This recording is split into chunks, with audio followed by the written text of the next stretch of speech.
ꯅꯣꯛꯆ ꯕꯒꯂꯣꯏꯅ ꯈꯨꯔꯨꯝꯖꯔꯤ ꯉꯁꯤ ꯅꯣꯡꯃꯥꯏꯖꯤꯡ ꯅꯨꯃꯤꯠ ꯗꯤꯁꯦꯝꯕꯔꯒꯤ ꯇꯥꯡ 2 ꯍꯥꯏꯅꯈꯤꯕ ꯃꯇꯝꯗꯒꯤ ꯃꯤꯅꯤꯠ ꯈꯔꯕꯨꯗꯤ ꯆꯣꯟꯊꯖꯔꯦ ꯑꯗꯨꯕꯨ ꯁꯤꯒꯤ ꯂꯥꯏꯔꯤꯛ ꯐꯣꯡꯕꯒꯤ ꯊꯧꯔꯝ ꯑꯁꯤ ꯍꯧꯅꯕꯒꯤ ꯃꯤꯀꯨꯞ ꯑꯗꯨ ꯂꯧꯖꯒꯦ ꯁꯥꯍꯤꯇ꯭ꯌ ꯊꯧꯄꯥꯡꯂꯨꯞꯅ ꯁꯤꯜꯂꯒ ꯃꯅꯤꯄꯨꯔ ꯄ꯭ꯔꯦꯁ ꯀ꯭ꯂꯕ ꯃꯐꯝ ꯑꯁꯤꯗ ꯄꯥꯡꯊꯣꯛꯆꯒꯗꯧꯔꯤꯕ ꯂꯥꯏꯔꯤꯛ ꯐꯣꯡꯕꯒꯤ ꯊꯧꯔꯝ ꯑꯁꯤ ꯍꯧꯗꯣꯛꯄ ꯌꯥꯅꯕꯒꯤꯗꯃꯛ ꯉꯁꯤꯒꯤ ꯄ꯭ꯔꯦꯁꯤꯗꯦꯟꯠ ꯃꯦꯝꯕꯔꯁꯤꯡ ꯑꯣꯏꯅ ꯃꯐꯝ ꯂꯥꯡꯗ ꯑꯩꯈꯣꯏꯒꯤ ꯁꯣꯝꯗ ꯂꯦꯡꯁꯤꯟꯕꯤꯅꯕꯒꯤꯗꯃꯛꯇ ꯃꯊꯪ ꯑꯃꯨꯛꯇꯪ ꯍꯪꯒꯠꯆꯒꯦ ꯃꯥꯡꯗ ꯂꯦꯡꯁꯤꯟꯕꯤꯔꯛꯅꯕ ꯅꯣꯏꯅ ꯍꯥꯏꯖꯔꯤ ꯀꯥꯏꯈꯨꯝꯅꯖꯔꯤꯕ ꯄ꯭ꯔꯦꯁꯤꯗꯦꯟꯠ ꯃꯅꯤꯄꯨꯔ ꯁꯥꯍꯤꯇ꯭य ꯄꯔꯤꯁꯠ ꯏꯝꯐꯥꯜ ꯁ꯭ꯔꯤ ꯂꯣꯡꯖꯝ ꯖꯣꯏꯆꯟꯗ꯭ꯔ ꯁꯤꯡ ꯉꯁꯤꯒꯤ ꯆꯤꯐ ꯒꯦꯁꯀꯤ ꯃꯐꯝ ꯂꯥꯡꯗ ꯂꯦꯡꯁꯤꯟꯕꯤꯒꯅꯤ ꯃꯊꯪꯗ ꯁꯥꯍꯤꯇ꯭य ꯑꯦꯀꯥꯗꯃꯤ ꯑꯦꯋꯥꯔꯗꯤ ꯑꯔꯥꯝꯕꯝ ꯑꯣꯡꯕꯤ ꯃꯦꯝꯆꯧꯕꯤ ꯉꯁꯤꯒꯤ ꯊꯧꯔꯝ ꯑꯁꯤꯒꯤ ꯒꯦꯁ ꯑꯣꯐ ꯑꯣꯅꯔ ꯑꯣꯏꯅ ꯃꯐꯝ ꯂꯥꯡꯗ ꯂꯦꯡꯁꯤꯟꯕꯤꯒꯅꯤ ꯃꯔꯤ ꯉꯁꯤꯒꯤ ꯂꯥꯏꯔꯤꯛ ꯃꯁꯛ ꯇꯥꯛꯄ ꯑꯣꯏꯅ ꯕꯨꯛ ꯔꯤꯚ꯭ꯌꯨꯋꯔ ꯑꯣꯏꯅ ꯂꯥꯏꯔꯤꯛ ꯃꯁꯛ ꯇꯥꯛꯄꯤꯒꯗꯕ ꯀꯥꯏꯈꯨꯝꯅꯖꯔꯤꯕ ꯑꯣꯖꯥ ꯗꯣꯛꯇꯔ ꯆꯤꯔꯣꯝ ꯔꯥꯖ ꯀꯦꯇꯟꯁꯨ ꯃꯐꯝ ꯑꯩꯈꯣꯏ ꯗꯥꯏꯁꯣꯝꯗ ꯂꯦꯡꯁꯤꯟꯕꯤꯅꯕ ꯑꯗꯨꯒ ꯂꯣꯏꯅꯅ ꯁꯥꯍꯤꯇ꯭य ꯑꯦꯀꯥꯗꯃꯤ ꯑꯦꯋꯥꯔꯗꯤ ꯁꯔꯠ ꯁꯥꯟꯇꯤꯌꯥꯝ ꯉꯁꯤꯒꯤ ꯊꯧꯔꯝ ꯑꯃ ꯑꯣꯏꯅ ꯄ꯭ꯔꯦꯁꯤꯗꯦꯟꯠꯀꯤ ꯃꯐꯝ ꯂꯥꯡꯗ ꯂꯦꯡꯁꯤꯟꯕꯤꯒꯅꯤ ꯀꯥꯏꯈꯨꯝꯅꯖꯔꯤꯕ ꯑꯣꯖꯥꯁꯤꯡꯅ ꯑꯗꯨꯝ ꯃꯊꯪ ꯂꯦꯡꯈꯠꯄꯤꯔꯛꯇꯨꯅ ꯉꯁꯤꯒꯤ ꯃꯐꯝ ꯂꯥꯡ ꯑꯁꯤꯗ ꯂꯦꯡꯈꯠꯄꯤꯅꯕꯒꯤꯗꯃꯛꯇ ꯍꯪꯒꯠꯆꯔꯤ ꯀꯥꯏꯈꯨꯝꯅꯖꯔꯤꯕ ꯑꯣꯖꯥ ꯁ꯭ꯔꯤ ꯂꯣꯡꯖꯝ ꯖꯣꯏꯆꯟꯗ꯭ꯔ ꯁꯤꯡ ꯑꯣꯖꯥ ꯑꯔꯥꯝꯕꯝ ꯑꯣꯡꯕꯤ ꯃꯦꯝꯆꯧꯕꯤ ꯑꯣꯖꯥ ꯆꯤꯔꯣꯝ ꯔꯥꯖ ꯀꯦꯇꯟ ꯑꯃꯗꯤ ꯁ꯭ꯔꯤ ꯁꯔꯠ ꯁꯥꯟꯇꯤꯌꯥꯝ ꯍꯥꯏꯔꯤꯕ ꯀꯥꯏꯈꯨꯝꯅꯕꯗ ꯃꯇꯤꯛ ꯆꯥꯔꯕ ꯑꯣꯖꯥꯁꯤꯡꯁꯤꯅ ꯃꯐꯝ ꯂꯥꯡꯗ ꯂꯦꯡꯁꯤꯟꯕꯤꯅꯕ ꯍꯥꯏꯖꯔꯤ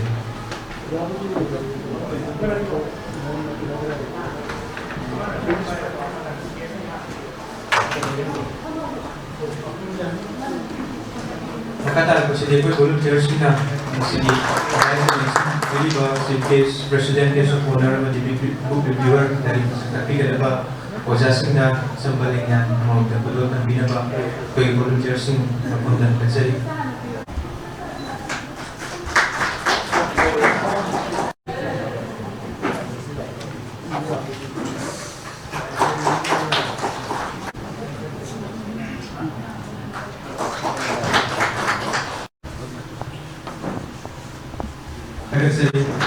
Satul Secretary Union Kubiriba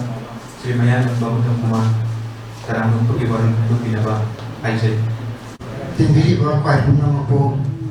Kaipuna Mochari Nasigi Saita Topanglo Sato Luki Hauji President Nato Kubiriba Pato Tongram Amarjiki Imagi Kaitiel Haina Lingowa Larika Sipong Bagi Toromasida Sibgeso na Biriba Sri Longzam Joichandra Singh Manipur Sahitya Parishad Imphal President Bo Sathau Ki Maitedagi Ahanbada Taram Noksari Mathangda Hauji Sathau Kisu Advisor Oina Laibiriba Oza Sar Chantiam Nasigi Thoram Asida President Oina Leksin Biriba Bu Taram Noksari Aduga Guest of Honor Di Pamahan Landa Leksin Biribi Oza Arambam Omi Mensagi Saihitya Academy Award Busu Arambam Sali Lona Nasigi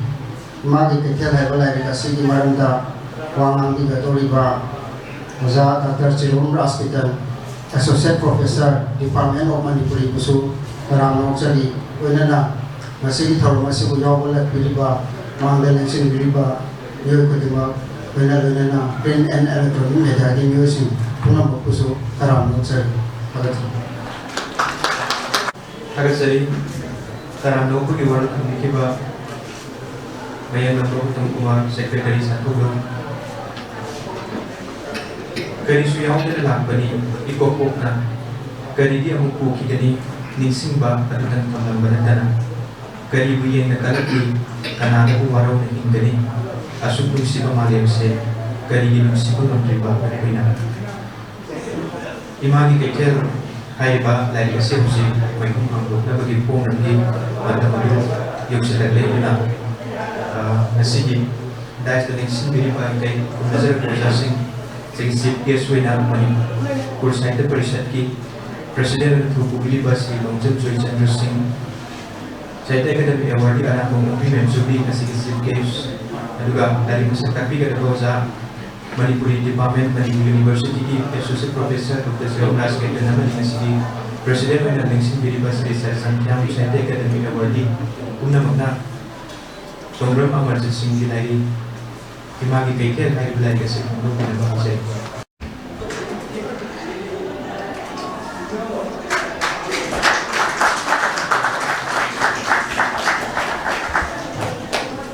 कोई गिबुंगो तोंग्रम अमरजीत सिंह ने इबीबा Tsering गिलाई Imangi Cathay लाइरी सी तिनबीरीबा मयाम इमामागदा आइना हरावते यामनो पुगुक्से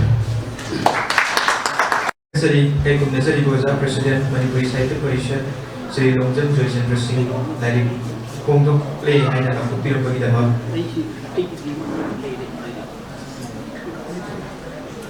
Matang Sidi, Imagi Kaitel, Airiba, Lari Gasigi Aiba, Sri Tongram Amarjit Singh, Aiba Liwa Ibatanba, Walakan, Biranaba,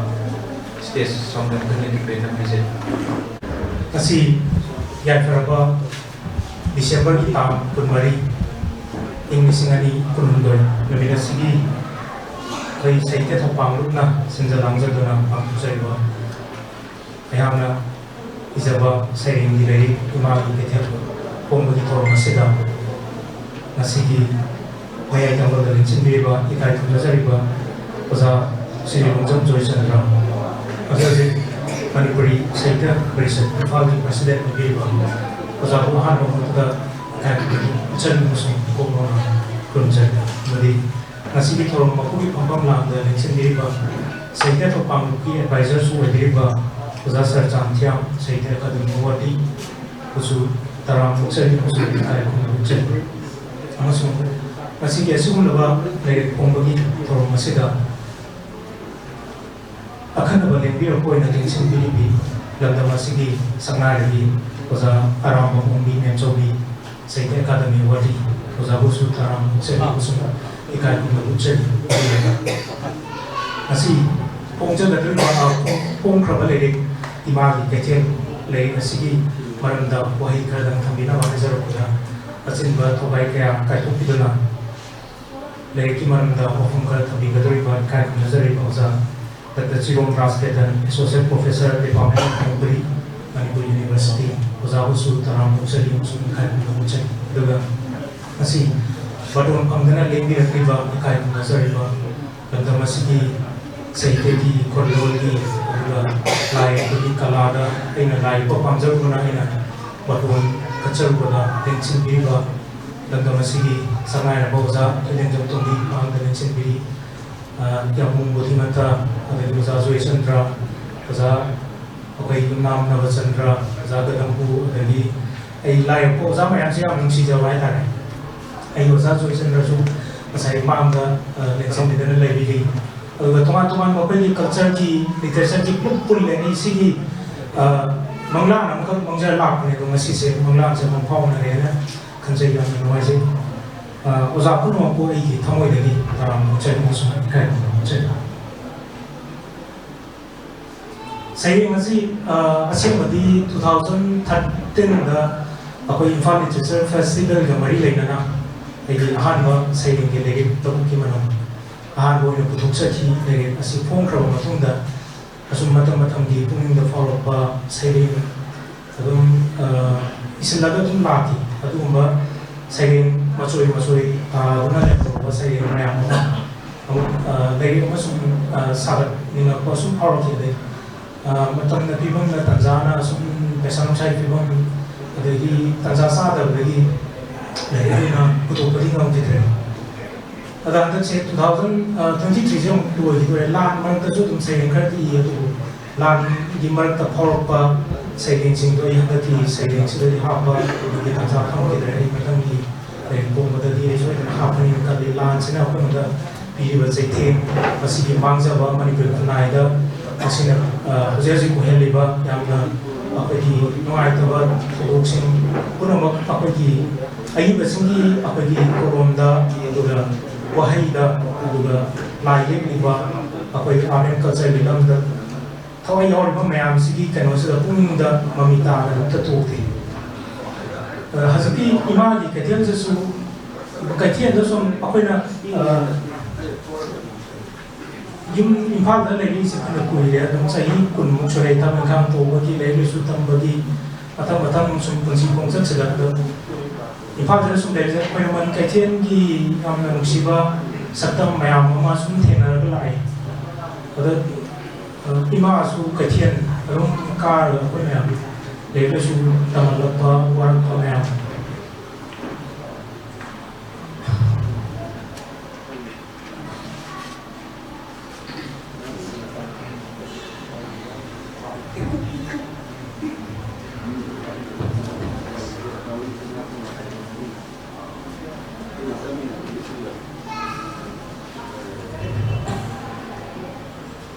magi thiel mar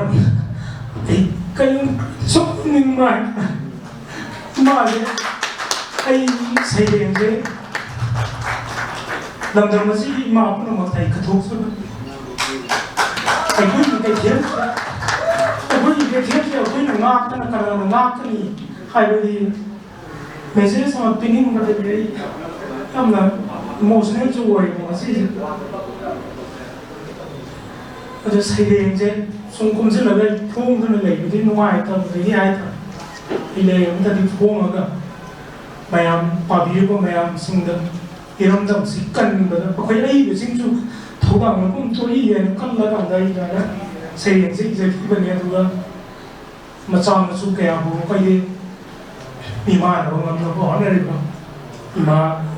mayam singdai ka thuk sa saya ni ai ngasi pungning yam nusi basi mo ayam pi da ne yasumna wahi je thamoi de tong ko wahi khra I de bangam da na I se khi da ne ayam da nusi de na ngasi thoro ngasi ma pung phan bi ne khal la chen mo ma thong kya kai thu pi da na la pa se I thamoi de yam pen ko phok sai ma ma phang da ai to bi ma khang u chari mo se pun mo ki ma phang da ai nusi bai kai no pun mo uchari o phong krasi ai zera da bai na si me no ha imang kaitel lai ba lai sigi ai ba seri program Amarjit Singh ai ba gi ba ya ka ka maru rat di ki ba matang sidi lai sigi maram da kai najari ba Department of Manipur University की Associate Professor होने को बिलीबा वजह से हम राष्ट्र के तंत्र और हम हर राज्य के तंत्र उनको बिगड़े ना एक नजर को जांच को जल्द से जल्द हम प्रयत्न किया जाए पुनः को नजर मसीही तोंगम अमरजीत की दिमागी कैथियल आइए मित्रों साधुरु पब्लिकेशन का फोंबा थोड़ा 그동안 마음에 준비가 날씨는 준비가 아이고 똑바로 답이다 누구나 답답한 가더니 시기 시계소리는 준비가 스리롱점 조이 정글싱 프레시덴트 우리 사이트 프레시덴트가 누가 시기 프레시덴트이 엄마는 준비가 스리서산 티엄 사이트라든지 워디 부탁드립니다. 야마나 이제는 답이 들어오는 소리가 그러다 마시기 예스 포포는 그놈나는 신들이 아무 비빔 소비 더불어 때문에 가이 그러잖아. 우리 제일 세대가리 워디 아무도 무릎처리 왜냐나 마음들인 신들이가 더더구나 거기나 마시기 돌아오시다 여기 나와 아무래도 술 반이라면 동안 것은 밤들에 그래서 아르길럼 맞더니 라이어파 그리고 사이트를 도와줘서 부자승 그 답이던 거 나중에오나 그런 친구들의 실전이나 그런 분들이 SGC 사히 2023 시기 로실라파 어로이고 땅도 가이제부터에 더럽이야 야미 시대기나 다이군 산화도 없이 농도 땅은 더러운 레벨도 떠위 gamnungai manipur ki war suwana lewak ki kallaba charang dar barak sista side ki su anamba haida tai lamjana sista katna yawduna matin pamana ba phone ri hiram kaya da lai pong sum getri masigi lai nasi yang puthana ban hanjana ni jaba gi khudong jaba do nasa de lo je bisi sumna masak wa pong ni masak taksar bi thor duri aduga katang matam so imonda tenga thamjuna mayam na baki gani ga thar thalesu masigi lai nasi yam nuai ba sayang yang kai hundo yoga sayani jib mai phok khurina mayam ni phut su so ni yo kani pamsang di sam da ba aduga pa pa yam nuai ba aduga tongang ba artha wang to kaya khan ba ya sayang atani aduga yam nuai min thol sin si yam na symbolic oina ta ta ba symbolic oina hajo tai tongang ba min thon sin si ba ndi ei si si ba kamai to position na ke aliba artist ka kai ba se thi ba amuk ani pa ba di tam wan to thi si wa ba ni khali sai ni bahau si di ta se na ka na am su khangi par ga to thang bani par ga mai ko ni anu no ko bahau ko ko ni amuk tam pa na sai ni sab sa bahau khau ka thang ba de si ma le sin di ba ko ta pi ta ko ha sin so ko ni ta pi le ko so tu sumi hene lo se tamo sa san tiam da su sta wa ko ai ko ta le se ji da so dum hai ni ko si se ni mo kana pa ni ke dum han bi aku moi na tamo sa san da tumi ai bi gi wa hi ta le le hai na ai bi gi wa hi ta le se ni mo kana pa ni ko ke ha si pa ru ni pa kana pa ni ga de adu ali bi gi wa hi ta le hai na ko kanana bari ke se na ka hamna bi wani leptana pongi leptana iri logo su ka shonda di bari na le ga di bi na su le lo bari na le bi ni ne khani chale bi ni para ga mai para ga no ko mani ru ki ni chale ja su ki mati ga pongi ata pongi na bari na le tra ni khang re adu ga tak chahi ku ni pongi bla sin man da ko na percentage ni da chale ga ko ni 이거나 아머지시 아이나 너무 무섭다고 보기 도도나 내양다 가는 우리 큰 하루도 가는 해 보이래 그런지 막 머시르기는 세이 따라하기 마음다 러브기 음시려고만 우리하고만 그 사이트도 본다 그러니 머시르다 마기 러브기 말한다 마야 나머지고 세례고 법 비는 담그라고 이분이 mesti amuk yang karena sehingga lagi betul sehingga so pasal hari kita sehingga ni jadi sehingga imagi peter ni mesti su yang lain imag peter nanti imagi peter mesti su yang mengajar sehingga mesti buat sendiri. Ini betul hari ni nabi sendiri balik teraba nomo kita mangkir kita sangsi lagi iram tu mesti kiram kudu mati mapau ni imagi peter dah ayi benar mesti simbol ina ayam ba simbol ina i aku dah pau dah betul betul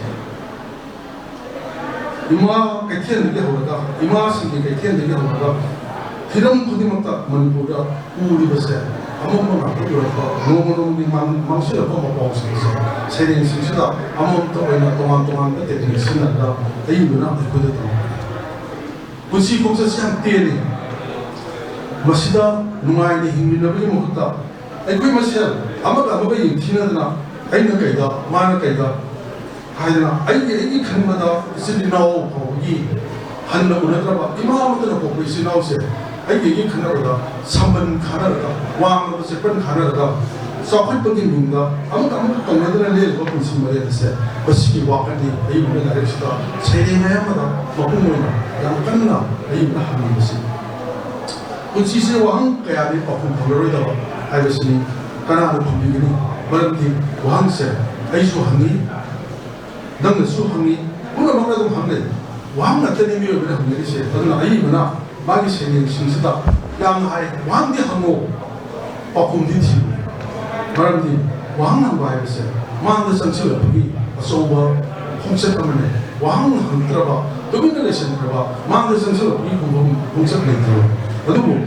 mahaprus dia asuh hang sensor, hang desa cuma ada. Aduh, aku main kau sesuatu dulu. Ayi bagi luar ni pergi mana? Yang pasal benda ni, aduh aku main tu lebih ada. ꯈꯣꯡꯆꯠꯇꯤ ꯂꯦꯞꯄ ꯌꯥꯗꯦ ꯍꯥꯏꯕꯁꯤ ꯑꯩꯒꯤ ꯋꯥꯈꯜꯅꯤ ꯁꯩꯔꯦꯡ ꯑꯌꯥꯝꯕꯗ ꯇꯁꯦꯡꯅ ꯁꯩꯔꯦꯡ ꯈꯔꯗꯤ ꯇꯣꯞ ꯇꯣꯞꯅ ꯃꯍꯧꯁꯥꯒꯤ ꯃꯥꯡꯊꯔꯛꯄ ꯁꯛꯇꯝ ꯎꯕꯗ ꯈꯥꯡꯕ ꯉꯝꯗꯕ ꯑꯩꯒꯤ ꯋꯥꯈꯜꯂꯣꯟꯁꯤ ꯐꯣꯡꯗꯣꯛꯏ ꯑꯩꯈꯣꯏ ꯃꯤꯑꯣꯏꯕꯁꯤ ꯃꯍꯧꯁꯥꯒꯤ ꯃꯄꯥꯟ ꯇꯥꯡꯗꯨꯅ ꯍꯤꯡꯉꯤ ꯑꯗꯨꯒ ꯍꯤꯡꯉꯤꯕꯅꯤ ꯍꯥꯏꯕꯁꯦ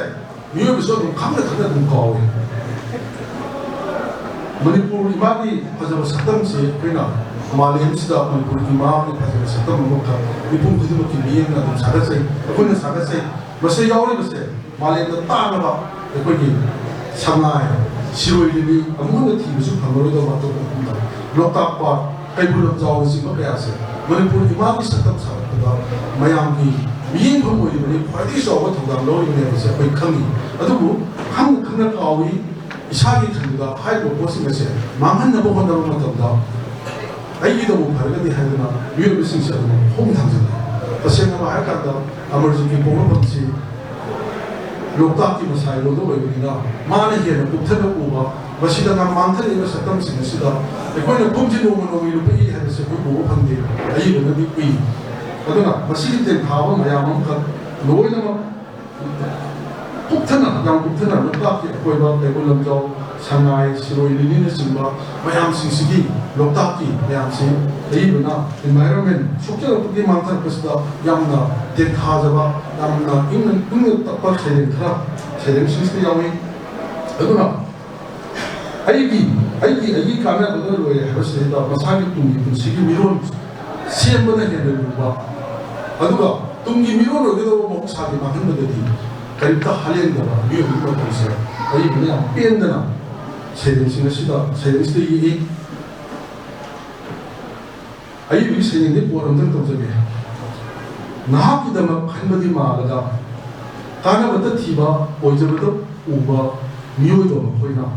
ꯅꯍꯥꯛꯀꯤ ꯄꯥꯛ ꯆꯥꯎꯔꯕ ꯄꯣꯜꯁꯤꯡ ꯃꯅꯥ ꯄꯨꯡꯂꯕ ꯎꯖꯥꯎꯁꯤꯡꯕꯨ ꯇꯦꯞꯁꯤꯟꯅꯗꯨꯅꯤ ꯀꯛꯂꯗꯨꯅ ꯄꯥꯜꯂꯤꯁꯤꯡ ꯀꯌꯥ ꯃꯈꯣꯏꯒꯤ ꯇꯨꯡꯒꯤ ꯃꯤꯔꯣꯟꯒꯤꯗꯃꯛ ꯀꯩꯒꯤ ꯃꯤꯁꯤꯡꯒꯤ ꯇꯨꯡꯒꯤ ꯃꯤꯔꯣꯟꯒꯤ ꯐꯅꯕꯅꯤ ꯄꯩꯁꯥ ꯇꯥꯟꯅꯅꯕꯅꯤ ꯑꯗꯨꯒ ꯃꯥꯡꯉꯛꯏꯕ ꯁꯣꯁꯥꯏꯇꯤꯗꯨꯒꯤꯗꯤ ꯑꯏꯕꯅ ꯀꯅꯥꯝꯇ ꯏꯟꯚꯥꯏꯔꯣꯟꯃꯦꯟ ꯃꯥꯡꯁꯤꯜꯂꯛꯏꯕꯗꯨꯗꯤ ꯀꯅꯥꯝꯇꯅ ꯎꯗꯦ ꯍꯥꯏꯕꯗꯨ ꯑꯏꯕꯅ ꯇꯦꯟꯊꯥꯔꯒ ꯐꯣꯡꯗꯣꯛꯏ ꯑꯗꯨꯅ ꯎꯄꯥꯜ ꯋꯥꯄꯥꯜ ꯑꯃꯗꯤ ꯑꯁꯪꯕ ꯃꯥꯂꯦꯝ ꯂꯣꯛꯇꯥꯛ ꯁꯉꯥꯏ ꯑꯃꯗꯤ ꯁꯤꯔꯣꯏ इसिंगी मिनोक अमा नहाकी इमुंग संगाई पौगम को साइडिंग ममिंग हाइदिस उपाल उपाल मध्य संगम माले लोकता संगाई मध्य सिरोय इसिंगी मिनोक अमा नहाकी इमुंग संगाई पौगम को नचिंग बस एडेंग सिंगसिदा अयि बना बहुत सावरुम सिजबा कंजन मुगी वाखल यामना मयक सिंग फुंगे बहुत सारे मुगी तिंग था खोल के आवले चुमना तिंग था बरते लाय पुगी मसुम संगलबा संसंग चोटोबा सकमबा पुलक्तम सेंसिसा फजबगी मेजरी कया मयाम को फुंगिगनी लोकताकी मसाई बोदस औरपनिना लोकता संगाय के बोलता हेल मिंजब के मसक्से सेरे अमतदनतन सेरे खदा कोन कोन को लोकता से एकोगी मणिपुर है लमसिगी लोक साहित्य है पोबोल कईनी मयाम में फंगे सिंपुंग अमसुंग इतिहास की वारी कया लोकताक सिना मसी खबर लेतना दीबनी मसी कोमतंदा एकोइना थोखबा वारी कया खगी बित संसम बोलिबनी खंब केबी मराम सायो कया वारी मयाम अदगी येंगि पेरमा नाइदो सतम साबोन दलिबनी अदुगा हजारो वारी मयाम की मरक सेदा अयुने पुसरे वारबा संगाई वारी सु लोकताक में दी हैसी होजिजिता लोक वारबा संगाई वारी सु लोकताक में दी मालेंगे निसु दबी लोकताक लाइनिना लिबा येबा संगाई वाली सिटी अवांग मिसने संगाई न कबली कैबुल लमजांग तिंग थारी सिरोई लिली सु कबली मातम की लाइमेंगी में सा खांबदा उमंग सु कबली उसी सु तिंग थारी अई बुसु तिंग थारी वांग कया बना करिगिनो न कोइना न सारी द खलिबा द कोइने हिंबा नमद्रगा सही द कोइ हिंबा नमद्रगदरा सही सामे हे नंगायना द कोइ सत्य नमद्रगा बबी से नमता अई भी हंगिबनी सेरे सिंसिदा करिगिनो न कोइना न सारी द खलिबा द कोइ हिंबा नमद्रगदरा सही सामे या नंगायना द कोइ सत्य नमद्रगदरा बबी से नमता अई भी वांग अतियादी नो खै वांग लांगना थिरुरबसो फुनरोय मां की दनुसी लोका सगाय नि सिरो अई भी ना ते थाजे नि 상하이 내가 배우는 거 이 위기 미행다 사번 가더라 보통 관더라 하람 가더라 이문 거 상하이 내가 배우는 거 이 위기 미행다 무슨 보통 좀 관더라 하람 지어더라 이문 거 호응나 그러한 것은 상하이 후리 상하이 민대수 후리 상하이 가는 기도 드디라오리 마시 롬폭더니나 상하이는 강나 거기다 어떤 거는 막 와하고 어떤 위험이 가는데 야무나 와나 마당 부인의 상황나 거기는 물로래 해서 로래 물로래 하고 올라 돌아버니 아두고 강전나 홍디는 어떤 로트나 내리고 내기가 시디고 땅땅 하래 아두 당연히 아쉬운 바 상하이 시기가 간다는 의미입니다 상하이 민다 불안이 있었잖아 상하이 있었잖아 하면서 이분이 안 건너티 상하이 후리브라 상하이들이 후리브라 아hin기 아마마다 람비를 있다가 신람비다 뭐 포인트에 살리 포나 뭐 컨터 파이를 들었던 들고 라이 나하기 이묵마 나하기 이묵담나 수마이나 하나 강드나 거기는 강드나 상하이 공지 따로 담당 물론 미래미대 선체가 당절로 매암서 이분을 끝냈네 수마이도나 상하이스기 파먹간과 마동과를 힘을파 옛날밖에 아니면 또 로드나 사례에 뭐 생각과 상하이 롱통때보다 막혔던 건데 뭐 사리 쌉싸리 힘들기 확대되고 상하이스는 거 롱통때보 상하이들이 라이로 보면 또 수원은 묘입이 맞다 힘들면 미파가 거의 다시 와갔다고 생각하는데 상하이가 상하이 아와보고 하는데 하나는 답이는 이 밑에 다 볼수 있다나 하나도 답이 내가 있대 묘입이고 와갔다고 답이 내가 있대 너무 좀 세다 거의 상하이 기ten 다 볼 따기가 아이가 내기다 버리는데 MP 비노드니기 도미도 와로 호비다 해보시다 15 아거스트 농아이로 학교 님다 버는다 상하이 나와시라버기 상하이 아몽기 미월 호리가 상하이 아몽기 땐다 볼 보러가 하는 와리수 어떤 거기나 다시 보는 신이 아이브기 상하이 ပေါ던 폴스데수 아이브나 상하이 신식이 땐다 폴스지 양명바인 신이 아이브기 세den신식의 영웅아이가 드림 멍이 때 지나가 양 심보로이나 삐엔다고 공독박 세대는 무슨 야외 아그 멍이 때 세대는 야마다 멍이 가르치는 야외 아주 멍이 때 지나가 나 많이 삐엔다고서 공독하고 하는 거 멍들이는 도이지 스마이나 이심이 민호 아마 그냥 텔레비전이 세대는 알지다 그것이 이분은 멍이 대충 지나고도 거기 하나로 있는 바고 와이다 일반 전기 유기라 선타가 세계야 또 물어가는 것보다 호불호가 더 보이는 거 고르는 거 사포트로 보는 거 세이분이면 또 보이는 거 말이 saktam도 그만도 그나 호주지 사포트기 saktam 세시다 호메기가 아이 여기 멍세다 이거 돌고 더 보이는 거 그야로 다시나 세행스도 걸리 사포트로 보고 호보게야기 말다 위험이 파오 그랬어요. 마땅도 홍리라 위험이 남자로 보니라 하고 왕심도 있고다. 이런 그런데 마땅시 마땅게 홍보는 마땅게 홍보는 마땅게 홍보는 아이들 마기 복사비 마기 마옥사니 호기 비시니 마땅게 오늘 센터를 위험을 보시다. 바 혹시 도리엔 이푸기 싱싱시니 우이데 거의 보험보다 아주 다들 양 한보이나는데 왜냐면 북한이 생산하는 것들이 농부원이 라이드도 물러가 loktak sing hainer thangna saner bani mata mamada parja kayagi ukcha koderi bani loktak ay digi masai bodo phamniba mayam singsina manama singdagi ngadagi mayam amasna ukcha koderi bani adugo WHO gi the report loktak na saru bodagi ibhagi miyoy kaya layan sandara kadari loktak isin thaklo ba loktak mapan ni miyoy kaya laikan na wara wala na kaya na yawri bi aduna sapat puna pura homo kaya sigi masakse in kholgi insang hengala tholamba ano open tade ba saba adumba gi mahau adum gi masatto sapat pati na matam sunok patara thama sa na manama sin freeze thamada लीदुना पैदुना थमगा चाबसिना हक्साम सोइदबा असिंग ओइना लौदरपा सिगे वाखलमोनसिंसे अदि थकलब इसिंग बदल मयाम का चाखुंदा पैदा बाम पैदा थमगा थंगा लेबा नामसिंसे असी चाखुंदा पुरबा बोबसिना मसिबु कनाइ फबा एखोइदा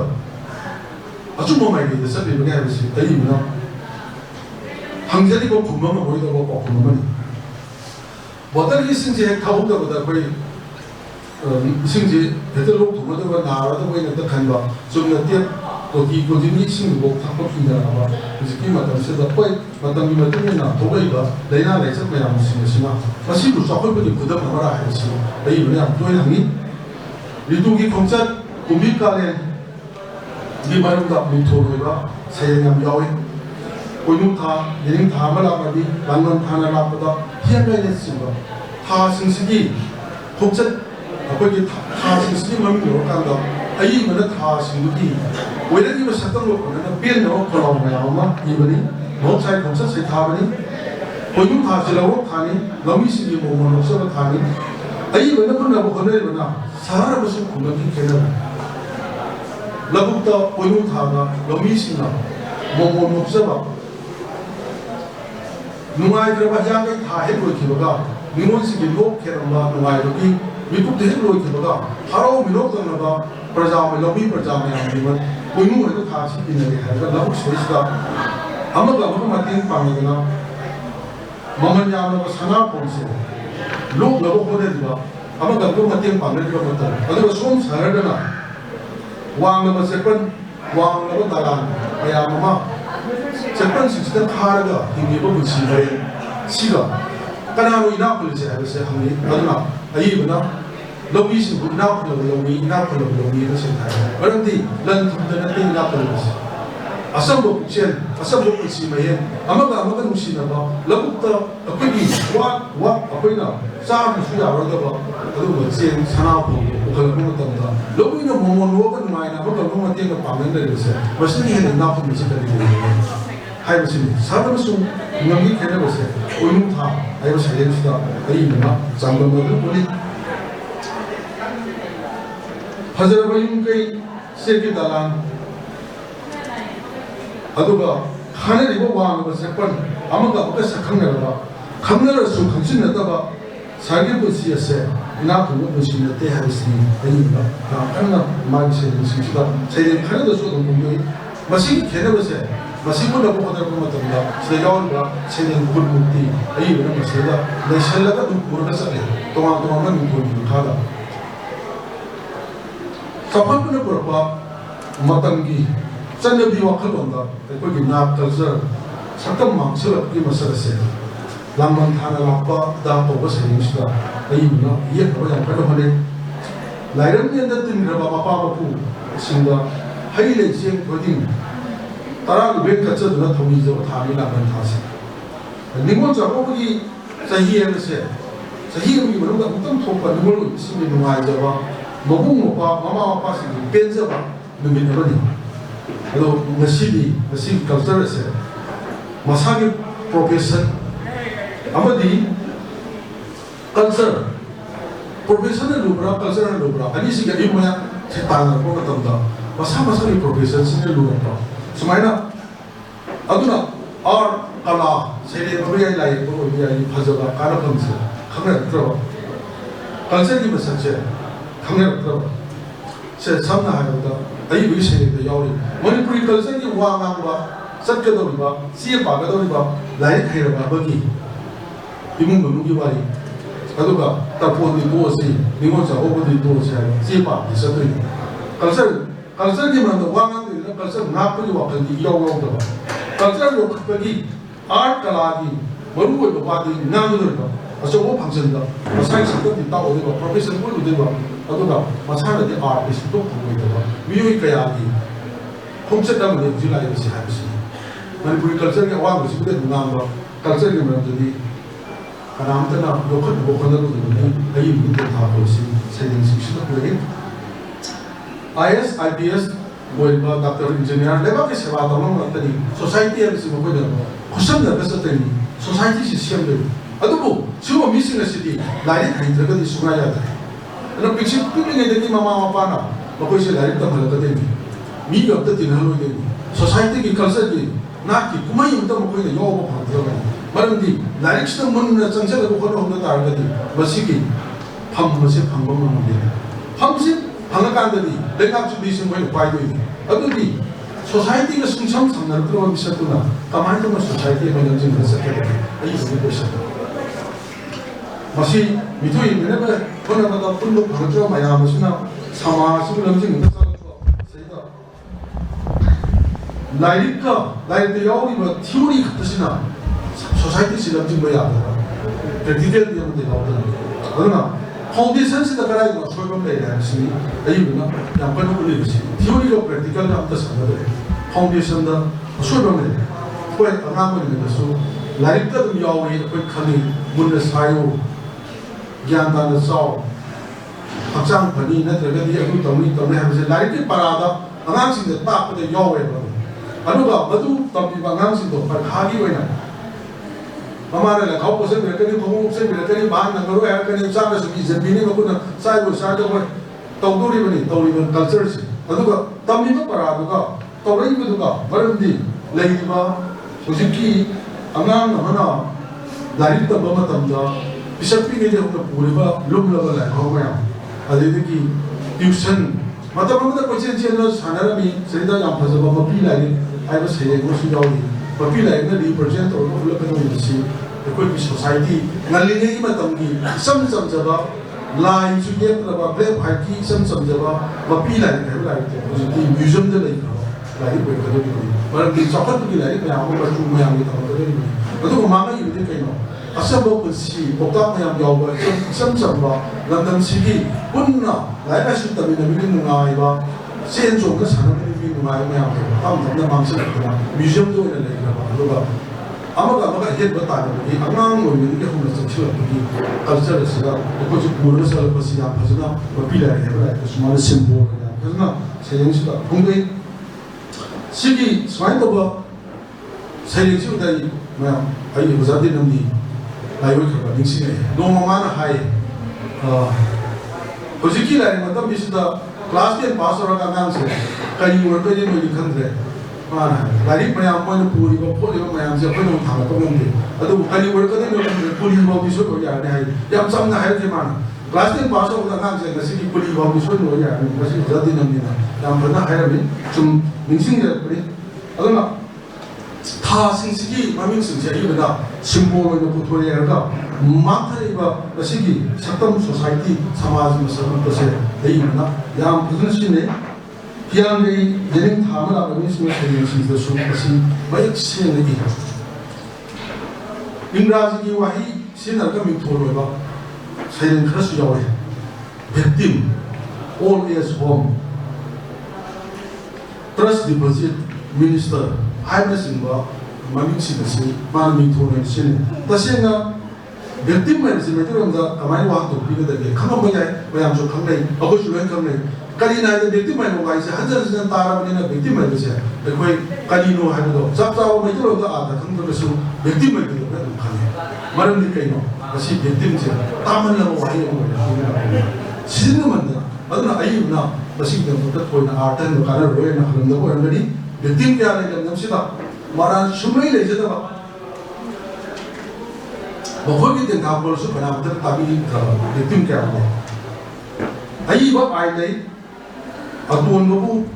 ꯂꯥꯟꯗꯕꯁꯤꯡꯕꯨ ꯉꯥꯛ ꯁꯦꯟꯅꯅꯕ ꯂꯩꯉꯥꯛꯂꯣꯟ ꯂꯩ ꯑꯗꯨꯕꯨ ꯃꯥꯡꯖꯔꯤꯕꯁꯤꯗꯤ ꯚꯤꯛꯇꯤꯝ ꯑꯣꯏꯕ ꯈꯛꯇꯅ ꯃꯥꯡꯖꯩ ꯃꯁꯤ ꯂꯥꯏꯔꯤꯛ ꯍꯩꯕꯅ ꯁꯦꯝꯕ ꯑꯥꯏꯟꯅꯤ ꯑꯗꯨꯅ ꯂꯥꯏꯔꯤꯛ ꯍꯩꯕꯅ ꯑꯗꯨꯃꯛ ꯀꯛꯄꯁꯨ ꯉꯝꯃꯤ ꯂꯥꯏꯔꯤꯛ ꯍꯩꯕꯅ ꯁꯦꯝꯕ ꯑꯥꯏꯟꯅꯤ ꯂꯥꯏꯔꯤꯛ ꯍꯩꯕꯅꯁꯨ ꯑꯗꯨꯝ ꯀꯛꯄ ꯉꯝꯃꯤ ꯑꯗꯨꯅꯅꯤ ꯚꯤꯛꯇꯤꯝꯁꯤꯡꯅ ꯁꯨꯝ ꯚꯤꯛꯇꯤꯝ ꯑꯣꯏꯗꯨꯅ ꯂꯩꯔꯒ ꯚꯤꯛꯇꯤꯝ ꯃꯁꯤꯡ ꯁꯨꯝ ꯍꯦꯟꯒꯠꯂꯛꯏꯕꯁꯤ ꯃꯁꯤꯃꯛ ꯂꯥꯏꯔꯤꯛ ꯍꯩꯔꯛꯄꯒꯤ ꯈꯨꯗꯣꯜ ꯑꯃꯅꯤ ꯍꯥꯏꯅ ꯑꯏꯕꯅ ꯁꯩꯔꯦꯡꯁꯤꯡꯁꯤꯗ ꯋꯥꯍꯪ ꯑꯣꯏꯅ ꯂꯩ ꯂꯥꯏꯔꯤꯛ ꯍꯩꯕꯒꯤ ꯈꯨꯗꯣꯜ ꯚꯤꯛꯇꯤꯝ ꯃꯁꯤꯡ ꯍꯦꯟꯒꯠꯂꯛꯏꯁꯤ ꯑꯗꯨꯑꯣꯏꯗꯤ ꯂꯥꯏꯔꯤꯛ ꯍꯩꯕꯒꯤ ꯀꯥꯟꯅꯕꯁꯤ ꯀꯔꯤꯅꯣ ꯃꯇꯝꯅ ꯄꯨꯔꯛꯄ ꯂꯥꯏꯔꯤꯛ ꯍꯩꯔꯛꯄꯒꯤ ꯑꯍꯣꯡꯕ ꯑꯃꯅ ꯑꯣꯜ ꯑꯦꯖ ꯍꯣꯝ ꯍꯥꯏꯕꯁꯤꯁꯨ ꯑꯃꯅꯤ ꯃꯇꯝꯅ ꯄꯨꯔꯛꯄ ꯑꯍꯣꯡꯕꯁꯤꯡꯒꯤ ꯃꯅꯨꯡꯗ ꯂꯥꯏꯔꯤꯛ ꯍꯩꯕꯅ ꯄꯨꯔꯛꯄ ꯃꯆꯥ ꯃꯁꯨꯁꯤꯡꯗꯣ ꯂꯥꯏꯔꯤꯛ ꯂꯥꯏꯁꯨ ꯍꯩꯔꯦ ꯃꯃꯥ ꯃꯄꯥꯅ ꯋꯥꯅ ꯂꯥꯏꯔꯤꯛ ꯂꯥꯏꯁꯨ ꯇꯝꯍꯜꯂꯦ ꯃꯥꯏ ꯃꯥꯏ ꯄ꯭ꯔꯣꯐꯦꯁꯟ ꯃꯥꯏ ꯃꯥꯏ ꯃꯊꯧ ꯂꯨꯅ ꯂꯨꯔꯛꯄꯅꯤꯅ ꯑꯍꯜ ꯑꯣꯏꯕ ꯃꯃꯥ ꯃꯄꯥꯗꯣ karim ta wa han na sa ba ta pa se apa ma de pi ga mai tom ta no bole hum da dam san da tham bi ba si su dai ke ko ka mu ko e to do ka sa ai bu wa kan na aduna ma ki ba da pa mu da ba amu ti hala ro do ko se ba ta mai si so ma ni matam ba ya san na ma pa na ma sa si bu wa na yu la kan da bole hai ba di ulai ba di nung si na ba hai ba se sa khat bi ni da तब तोमान ताना सफल बनी तब chilli बनी चतब यादबनी office का हिंग देवतन थम सुब तारबनी कनानी इलोरी हलो ममा पालो अदना मसासिंग थम बोले बोसदा लाली बरे सुबरा तसे ममा पालो मुसिदबरा ममा दो मुसिदबरा हायो हम बना है अदो इस सफल पुष्ट होबे से कई अदो बोले बोले सफल कोई बोल बनी है सी आई बिना याम भजना बये सिंगा सुमेले सफल सुन लाफू दबे सफल का नुशीन दब सुन हेले सफल का पुंब यार दबे हेले मसी एजुकेशन पीबा मंगाल बरा है वो हम से आई नमाज से सिदा आई हम सेदेन खरा द हंगी सफल की खोससी अहोम बने हरिबना फरत राय से साइसु पंज करे अवाम से पन युमलो न खना दबा नाइतोम तारपा यूनिटी मानपा मसीना सफल की खुदम होगा तारगदी मसीना लाइक आशु हाइबसिंगी वखलो लोग तारगदी मसी फरिना अदो कुंगम की पुसीदनी मसी मक्ति हजिन मक्ति ओइरत्रि अदो आइबना तेन पाखसरी सोइनो ओइरागनी मतम की कुंजति ले तबनिना कुंगम दसु तुंगागनी तुंगो होरे अदुना मतम से तुमिदि से रबा समुद्र ओइरगी हाइबसि आइ विषयनि उसिगी पिदम करिनो हाइबसि आइ बने आंकन थिनबा नै हिंगली था कसी कहीं नहीं लेती सफल भाव की था से संबंध न लेपरा सेपन मुआम न खाना बदला कोथों पुदिंग फोरेंद की परप्पा असो वो हुई अमम कोनंदुना थंबा अमगा सने दनबा सिना हिंगली था लेदरी म्यू भी है कोथों पुदिंग दा फोरेंद प्रपोजल वो किजल तभी कनान संगरन सिने हिंगली था चले बस इस सफल पे मुंह में लोगी अगर तारगदी अपन पुलिस सत्तम एको की मर्तल है यूनिटी अब हम मतें पामदो सफल प्रश्न तब मांगा नहीं बस है बना बस चुमिना ला रहा है पेन दो फलाओ में आपसे ताकन नंबर दसो मो सी प्रोफेशनल मो सिंगर बिगिन वापन दिनते मोय बुकले दो की दिनते आई बना इरपा सेदा अनाब मसिंग हेदला डॉक्टर नो मोनो बोने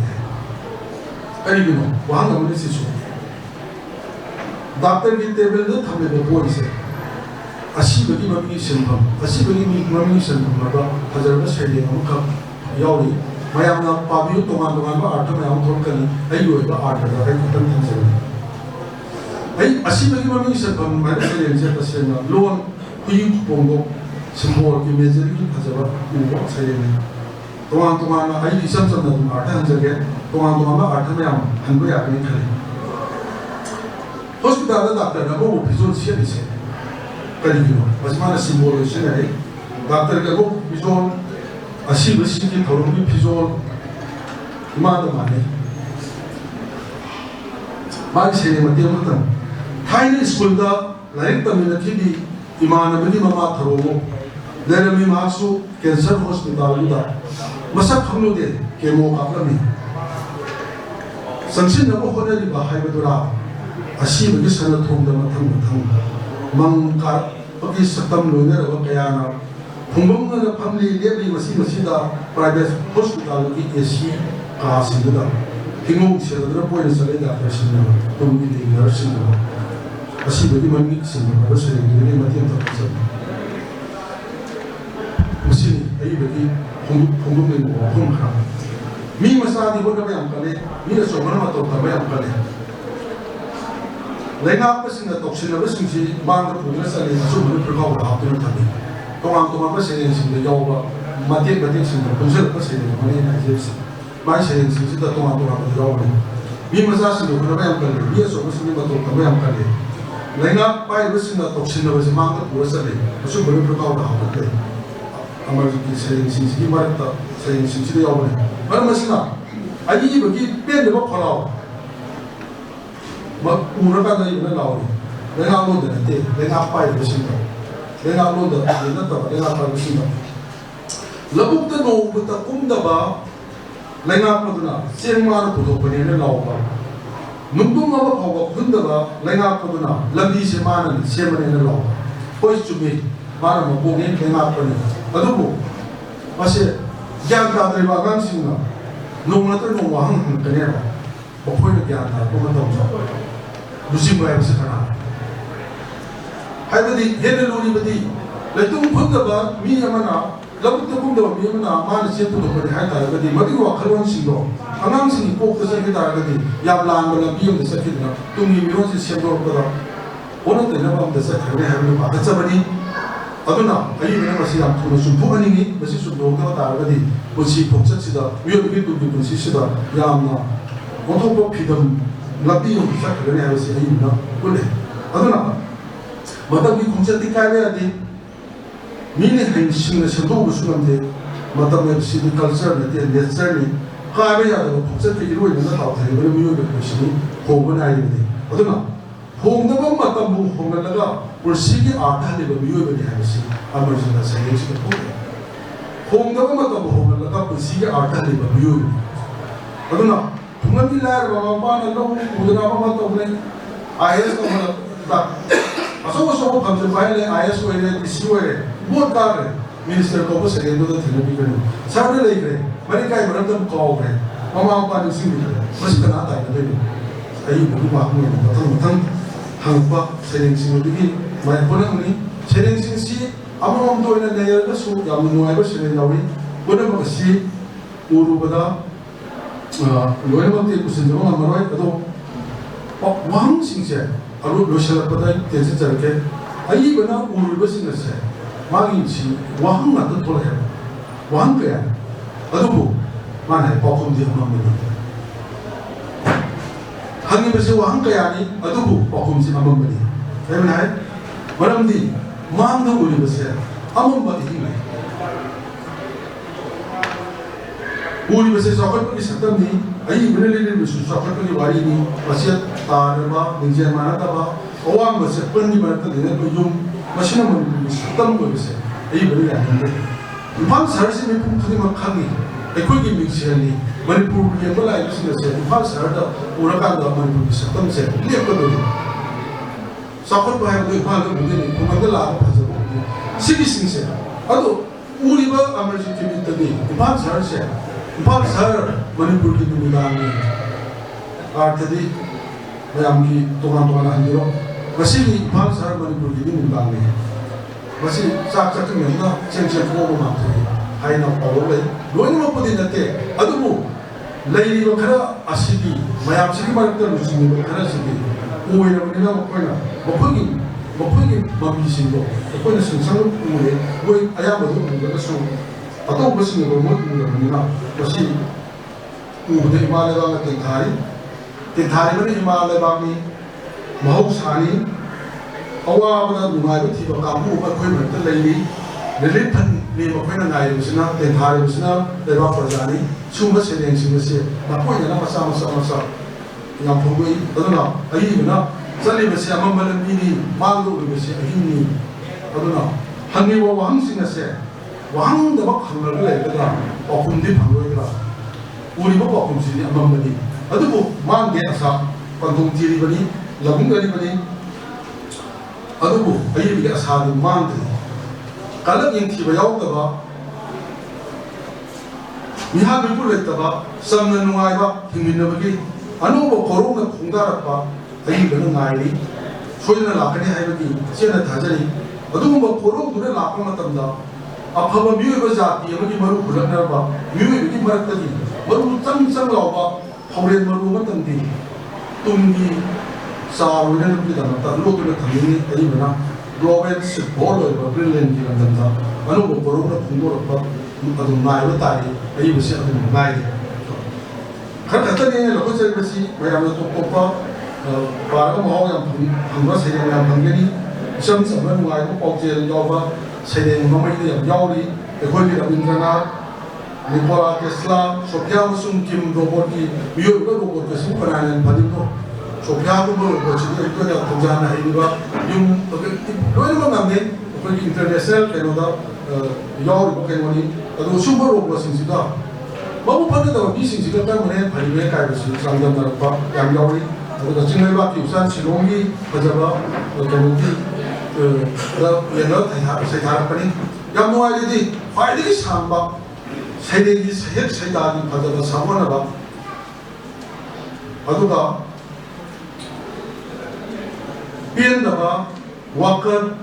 wahang dam humboga thamraba khwaidagi samba parien barphuda tare tubo oiba 97 line subo oiba ima manipur oiba saide phajaba ma yawi masidati ima manipur se thabani saide ngasi top top na lai marati atai saide ngono wakar amta yawte phajaba lon bi phajaba saide gi rhythm naiba tantha me no wahi maya mana saklapa saide simadi top top na lai ngasi khwaidagi samba saide subo sahi 19 अखोई हौजी 2023 lotion पसिदा यामना मपुंग फारबा अमरजुकी खोदोल अमका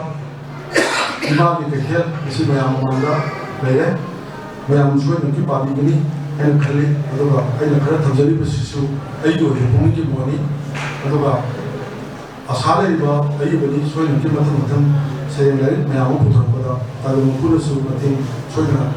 थदा मिसु हाइबो बाइस थमगा पुरो बोय करजे Rekomendasinya Profesor Dr. Jerome Raskedan, Associate Professor, Department of Manipuri University, dari Kimaranda University Hampir bersama. Kata Presiden Sigi lari, Imam Ekel, Sigi ayat Komro Amarjen sama usul lagi apa amak ni, naik sedikit ini dah Komro Amarjen yang Sigi. That's the nation built by the Vice President, Case of Honor to the Secretary of Justice of Punda, Lady, Nasi Pong, Krabla, Siko, Monga, Masana Yek Pam, and Monga, Dajali and Amiri, Tanzasi Lozirga, from Amarjana. That's the nation built by the Nazari of Jasunda, and Nico,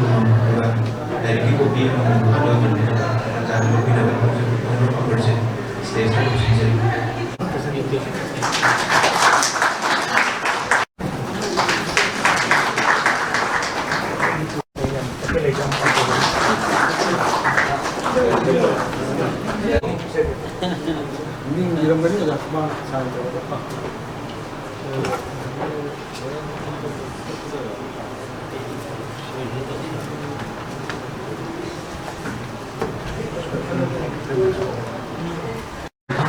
dari kamu produk BPM atau si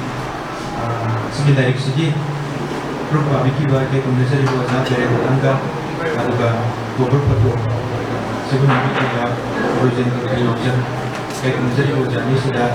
ini benar adanya dan dokter jadi tapi ini benar kayak kondisi di bawah dari angka juga projen kerja stesen dan kami kerja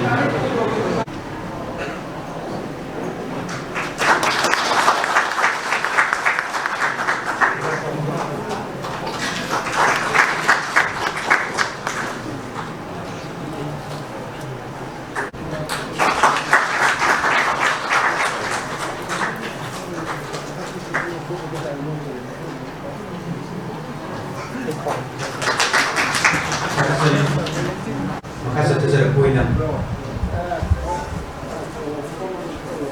Masih akan nambah lingkar putih baru kami nambah kayak nazari bi pasal arah mungkin menjubi saya akademi award akan nambah lingkar putih baru kami nambah kira mungkin sudah dengan sendiri nambah exari. Sini nambah informasi di Presiden Singapura yang terlibat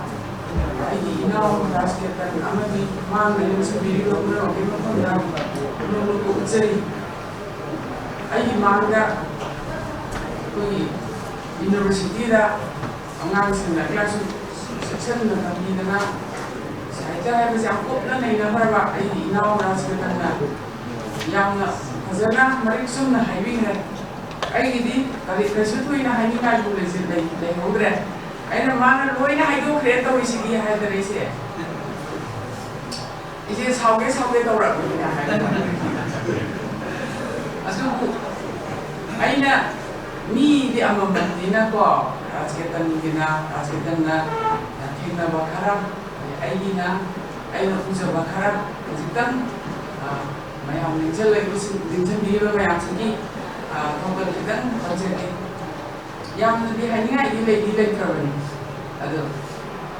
라릭시 아이나 그러나 마기 아무 공기바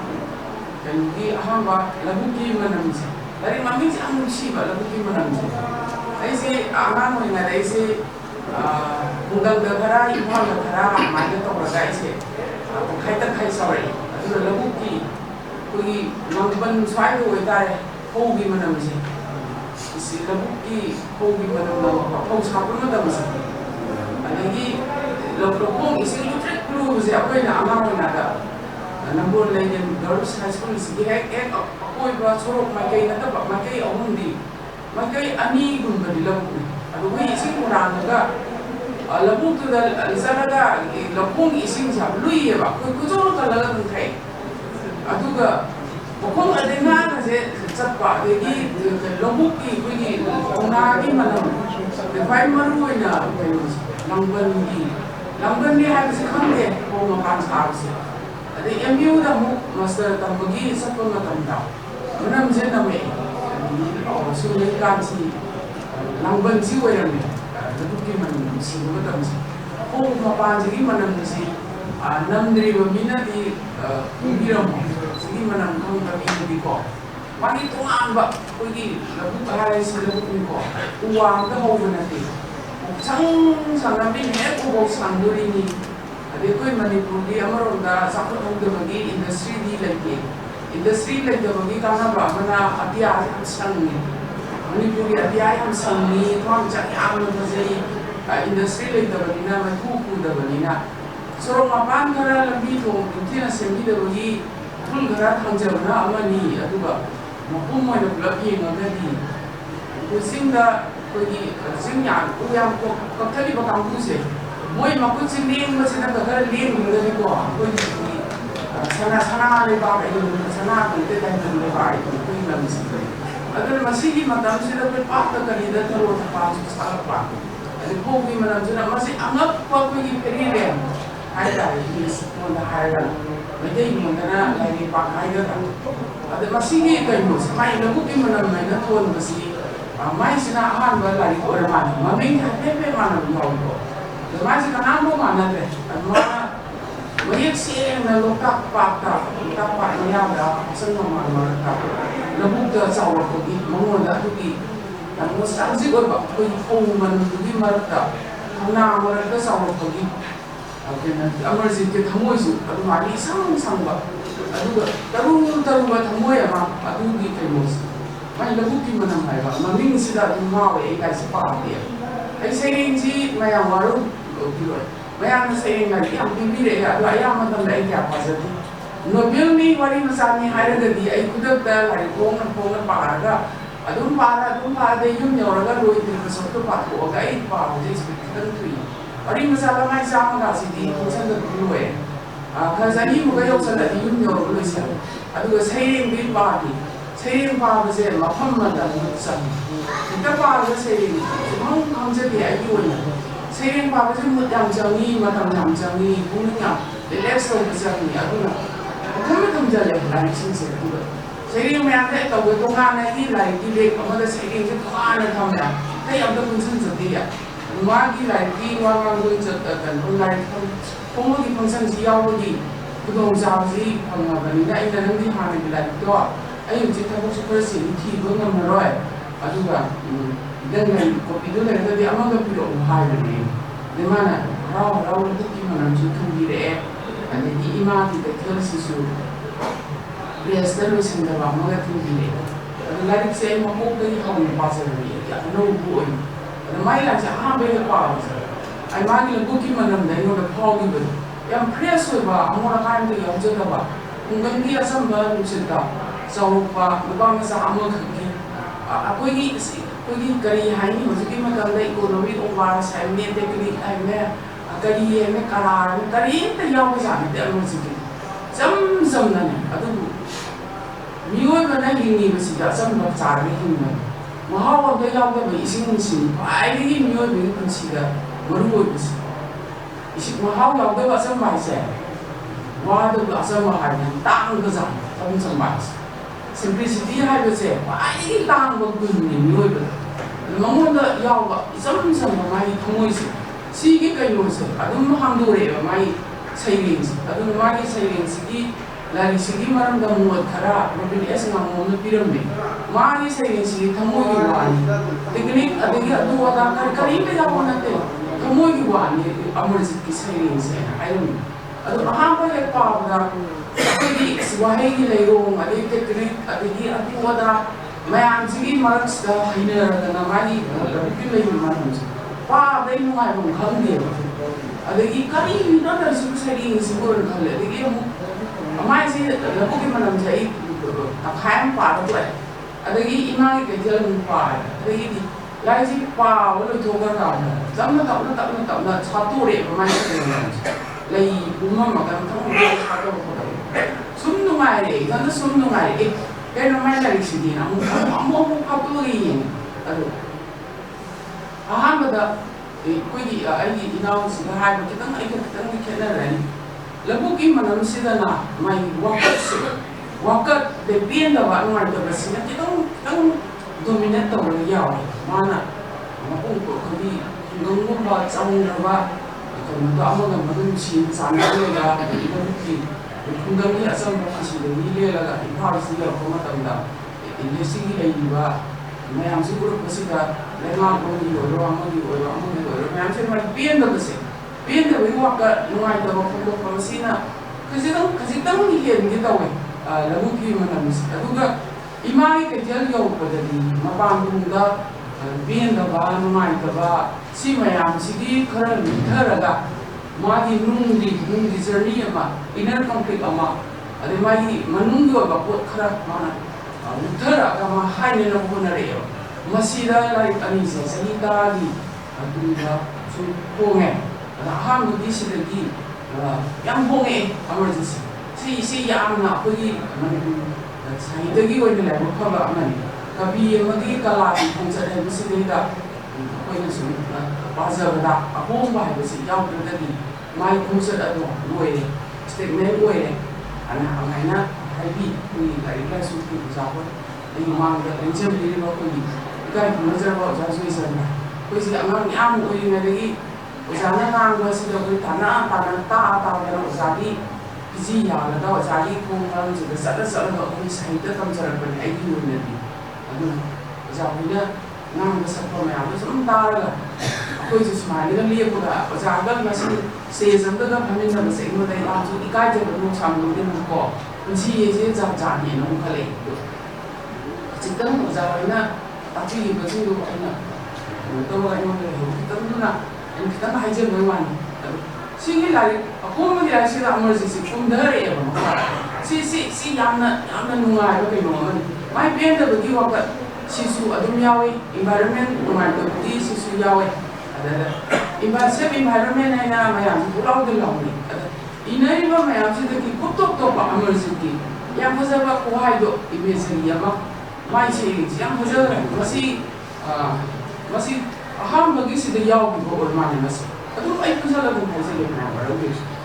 ꯃꯌꯥꯝ ꯃꯥꯒꯤ ꯁꯩꯔꯦꯡꯁꯦ ꯃꯌꯥꯝ ꯄꯨꯛꯆꯦꯟ ꯆꯦꯟꯅꯩ ꯀꯣꯏꯂꯥꯡ ꯂꯥꯡꯅꯩ ꯂꯣꯏ ꯏꯄꯥꯈꯠꯅꯩ ꯍꯧꯋꯦ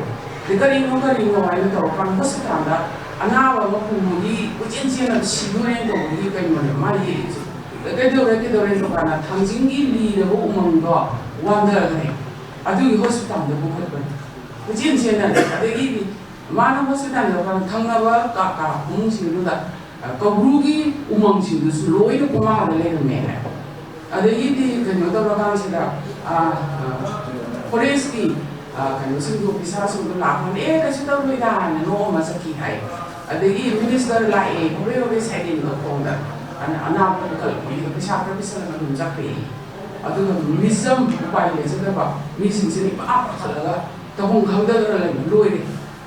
ꯃꯁꯤ ꯑꯩ ꯃꯇꯣꯟ ꯐꯖꯈ꯭ꯔꯦ ꯑꯩꯈꯣꯏꯒꯤ ꯃꯅꯤꯄꯨꯔꯗ ꯉꯁꯤ ꯐꯥꯎꯕꯗ ꯑꯩꯅ ꯄꯥꯖꯕꯗ ꯁꯦꯞ ꯏꯟꯚꯥꯏꯔꯣꯟꯃꯦꯟꯒꯤ ꯃꯇꯥꯡꯗ ꯎꯃꯪ ꯀꯣꯛꯂꯛꯑꯦ ꯑꯗꯨ ꯇꯧꯔꯦ ꯒ꯭ꯂꯣꯕꯦꯜ ꯋꯥꯔꯃꯤꯡ ꯊꯣꯛꯑꯦ ꯑꯗꯨ ꯇꯧꯔꯦ ꯇꯦꯡꯊꯥꯕ ꯉꯥꯛꯇꯅꯤ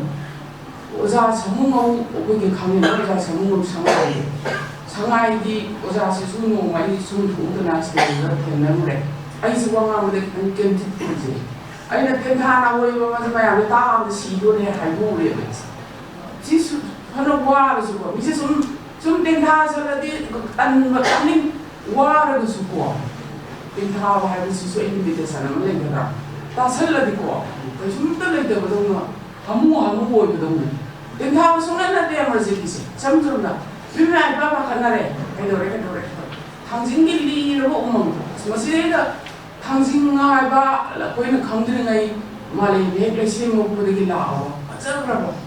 ꯂꯦꯝꯈ꯭ꯔꯕ ꯆꯤꯡ ꯑꯃ ꯃꯥꯡꯗ ꯊꯣꯛꯂꯛꯏ ꯂꯤꯔꯕ ꯎꯃꯪ ꯍꯥꯏꯁꯦ ꯍꯦꯛꯇ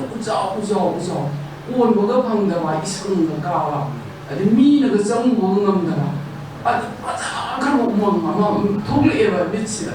ꯑꯗꯨꯒꯤ ꯎꯃꯪꯗꯣ ꯀꯩꯗꯧꯔꯒ ꯃꯥꯁꯦ ꯋꯥꯟꯊꯔꯦ ꯍꯥꯏ ꯂꯣꯏꯔꯦꯕ ꯃꯥ ꯄꯤꯔꯤꯕ ꯏꯃꯦꯖꯁꯦ ꯎꯃꯪꯗꯣ ꯋꯥꯟꯊꯔꯦ ꯍꯥꯏ ꯑꯗꯩ ꯍꯣꯁꯄꯤꯇꯥꯜ ꯑꯗꯩ ꯄꯨꯔꯒ ꯊꯪꯅꯕꯁꯤꯡꯗꯣ ꯀꯅꯥꯅ ꯌꯦꯡꯉꯨ ꯀꯥꯟꯗ ꯀꯧꯕ꯭ꯔꯨ ꯍꯥꯏꯔ ꯊꯥꯡꯖꯤꯡ ꯍꯥꯏꯁꯦ ꯑꯩꯈꯣꯏꯗꯤ ꯆꯤꯡ ꯅꯠꯇꯦ ꯑꯩꯈꯣꯏꯗꯤ ꯂꯥꯏꯐꯝꯅꯤ ꯕ꯭ꯔꯤꯟꯗꯥꯕꯣꯟꯒꯨꯝꯕ ꯖꯦꯔꯨꯁꯥꯂꯦꯝꯒꯨꯝꯕꯅꯤ ꯌꯨꯝꯕꯤꯒꯤ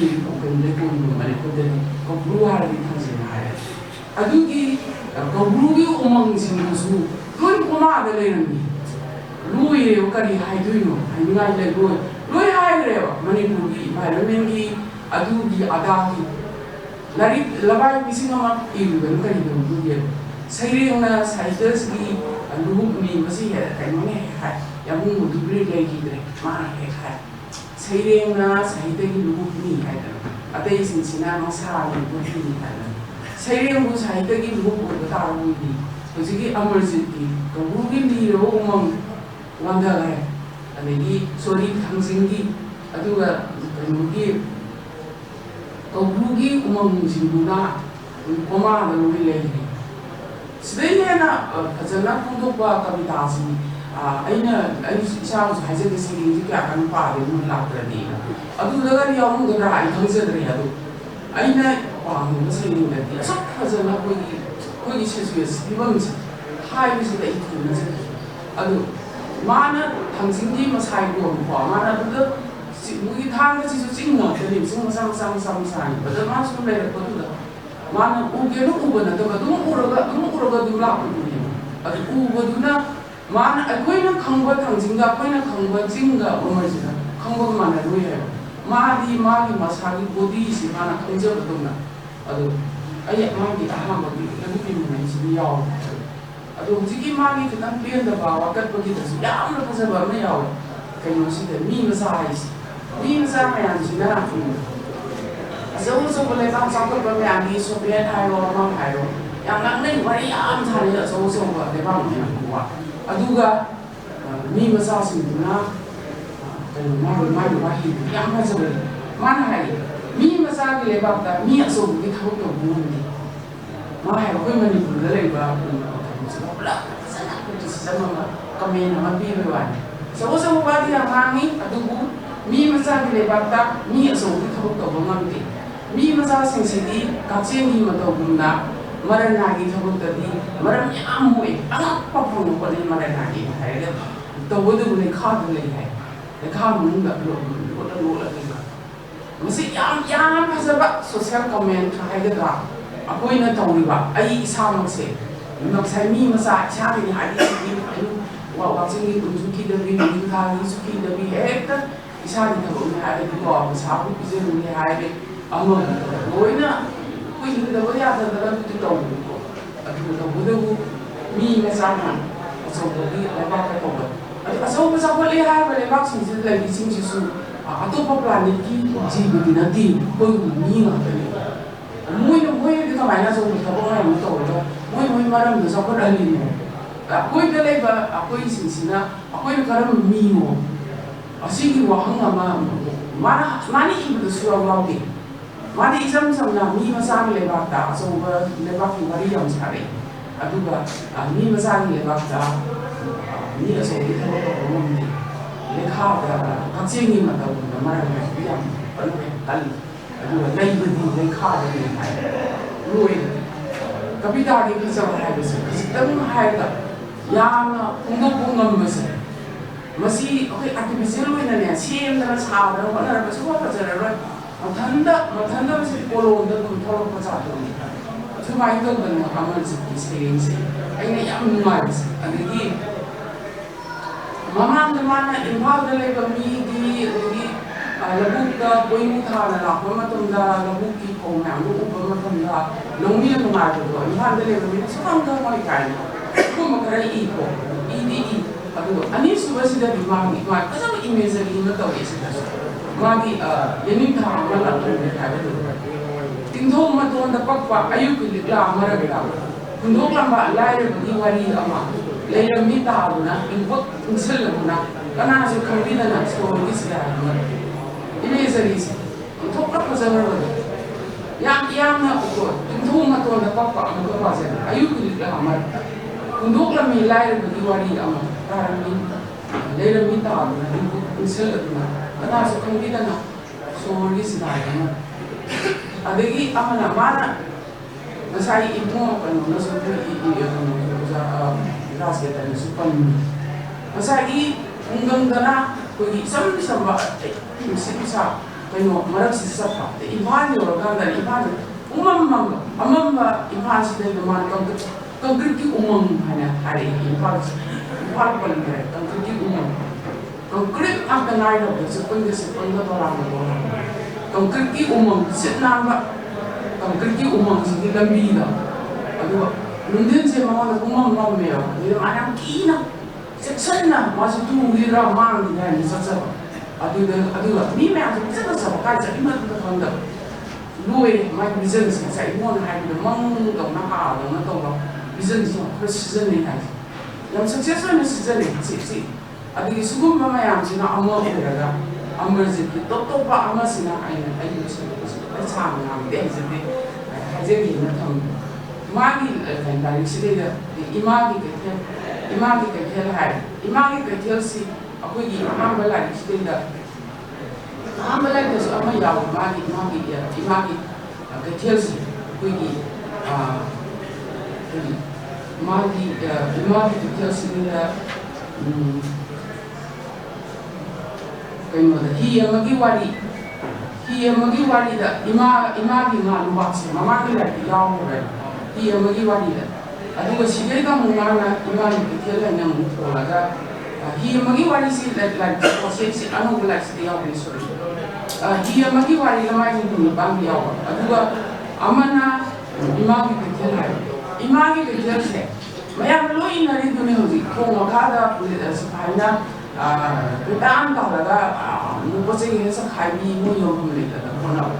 ꯃꯁꯤ ꯏꯗꯕ ꯀꯕꯤ ꯂꯩꯔꯝꯃꯣꯏ ꯅꯨꯡꯉꯥꯏꯇꯦ ꯁꯤꯅ ꯉꯁꯥꯏꯒꯤ ꯑꯩꯅ ꯍꯥꯏꯖꯕꯗꯣ ꯈꯥꯡꯉꯦꯝꯕꯝꯒꯤ ꯑꯣꯖꯥ ꯀꯩꯅꯣꯅ ꯁꯃꯨꯍꯪꯅ ꯔꯦꯗꯤꯑꯣꯗ ꯅꯣꯡꯃꯩ ꯉꯥꯡꯕꯗ ꯁꯉꯥꯏꯒꯤ ꯇꯤꯡ ꯐꯥꯕꯁꯤꯗ ꯄꯥꯅꯤꯡꯗꯕ ꯌꯥꯎꯁꯜꯂꯛꯑꯦꯕ ꯑꯗꯨ ꯌꯧꯁꯜꯂꯛꯑꯕꯅꯦ ꯀꯩꯊꯦꯜꯗ ꯄꯣꯠꯌꯣꯟꯕꯤꯅ ꯑꯗꯨ ꯃꯣꯏ ꯇꯥꯟꯊꯣꯛꯕꯗ ꯅꯨꯡꯉꯥꯏꯇꯦꯅ ꯍꯥꯏꯕ ꯀꯔꯤꯒꯤ ꯃꯣꯏ ꯌꯣꯟꯐꯝ ꯂꯩꯇ꯭ꯔꯤꯕꯅꯣ ꯑꯗꯩ ꯂꯥꯏ ꯍꯥꯛꯇꯛꯇꯒꯤ ꯃꯩꯇꯩ ꯅꯨꯄꯤꯁꯤꯡꯁꯤꯕꯨ ꯐꯅꯦꯛ ꯑꯃꯒ ꯀꯩꯊꯦꯜ ꯃꯁꯤꯡꯁꯤꯗ ꯄꯣꯠ ꯌꯣꯟꯗꯅ ꯁꯨꯝ ꯂꯩꯔꯛꯏꯁꯤꯗ ꯑꯍꯣꯡꯕ ꯑꯝꯇ ꯂꯥꯛꯇ꯭ꯔꯤ ꯀꯔꯤꯒꯤꯅꯣ ꯍꯥꯏꯕꯁꯤ ꯀꯅꯥꯝꯇ ꯍꯪꯗꯕꯗꯨ ꯇꯧꯋꯦ ꯑꯗ ꯑꯃꯔꯖꯤꯠꯀꯤ ꯁꯤꯗꯩꯗ ꯃꯥꯅ ꯌꯥꯎꯔꯤꯕ ꯃꯥꯒꯤ ꯀꯩꯅꯣꯁꯦ ꯏꯃꯥꯒꯤ ꯀꯩꯊꯦꯜꯁꯤꯗ ꯄꯣꯂꯤꯇꯤꯀꯦꯜ ꯐꯣꯔꯝ ꯌꯥꯎꯔꯛꯑꯦ ꯏꯃꯥꯒꯤ ꯀꯩꯊꯦꯜꯁꯤꯗꯩꯗ ꯃꯔꯛꯇ ꯂꯝꯕꯤ ꯆꯠꯄ ꯃꯌꯥꯝ ꯌꯥꯎꯁꯜꯂꯛꯑꯦ ꯍꯥꯏꯕ ꯃꯈꯥꯗꯤ ꯌꯥꯝ ꯍꯥꯏꯔꯝꯗ꯭ꯔꯦ ꯁꯨꯝꯖꯜꯂ ꯊꯝꯃꯦ ꯂꯝꯕꯤ ꯆꯠꯄ ꯃꯌꯥꯝ ꯌꯥꯎꯁꯜꯂꯛꯑꯦ ꯍꯥꯏꯔꯒ ꯙꯛ ꯂꯥꯎꯅ ꯊꯝꯖꯟꯕꯅꯦꯕ ꯑꯩꯈꯣꯏꯗ ꯈꯪꯖꯍꯧꯔꯣ ꯂꯝꯕꯤ ꯆꯠꯂꯤꯕ ꯌꯥꯎꯔꯛꯏꯕ ꯀꯅꯥꯅꯣ ꯀꯔꯤ ꯃꯔꯝꯒꯤ ꯏꯃꯥꯁꯤꯡꯁꯤꯒꯤ ꯄꯣꯠ ꯌꯣꯟꯐꯝ ꯂꯩꯔꯛꯇ꯭ꯔꯤꯕꯅꯣ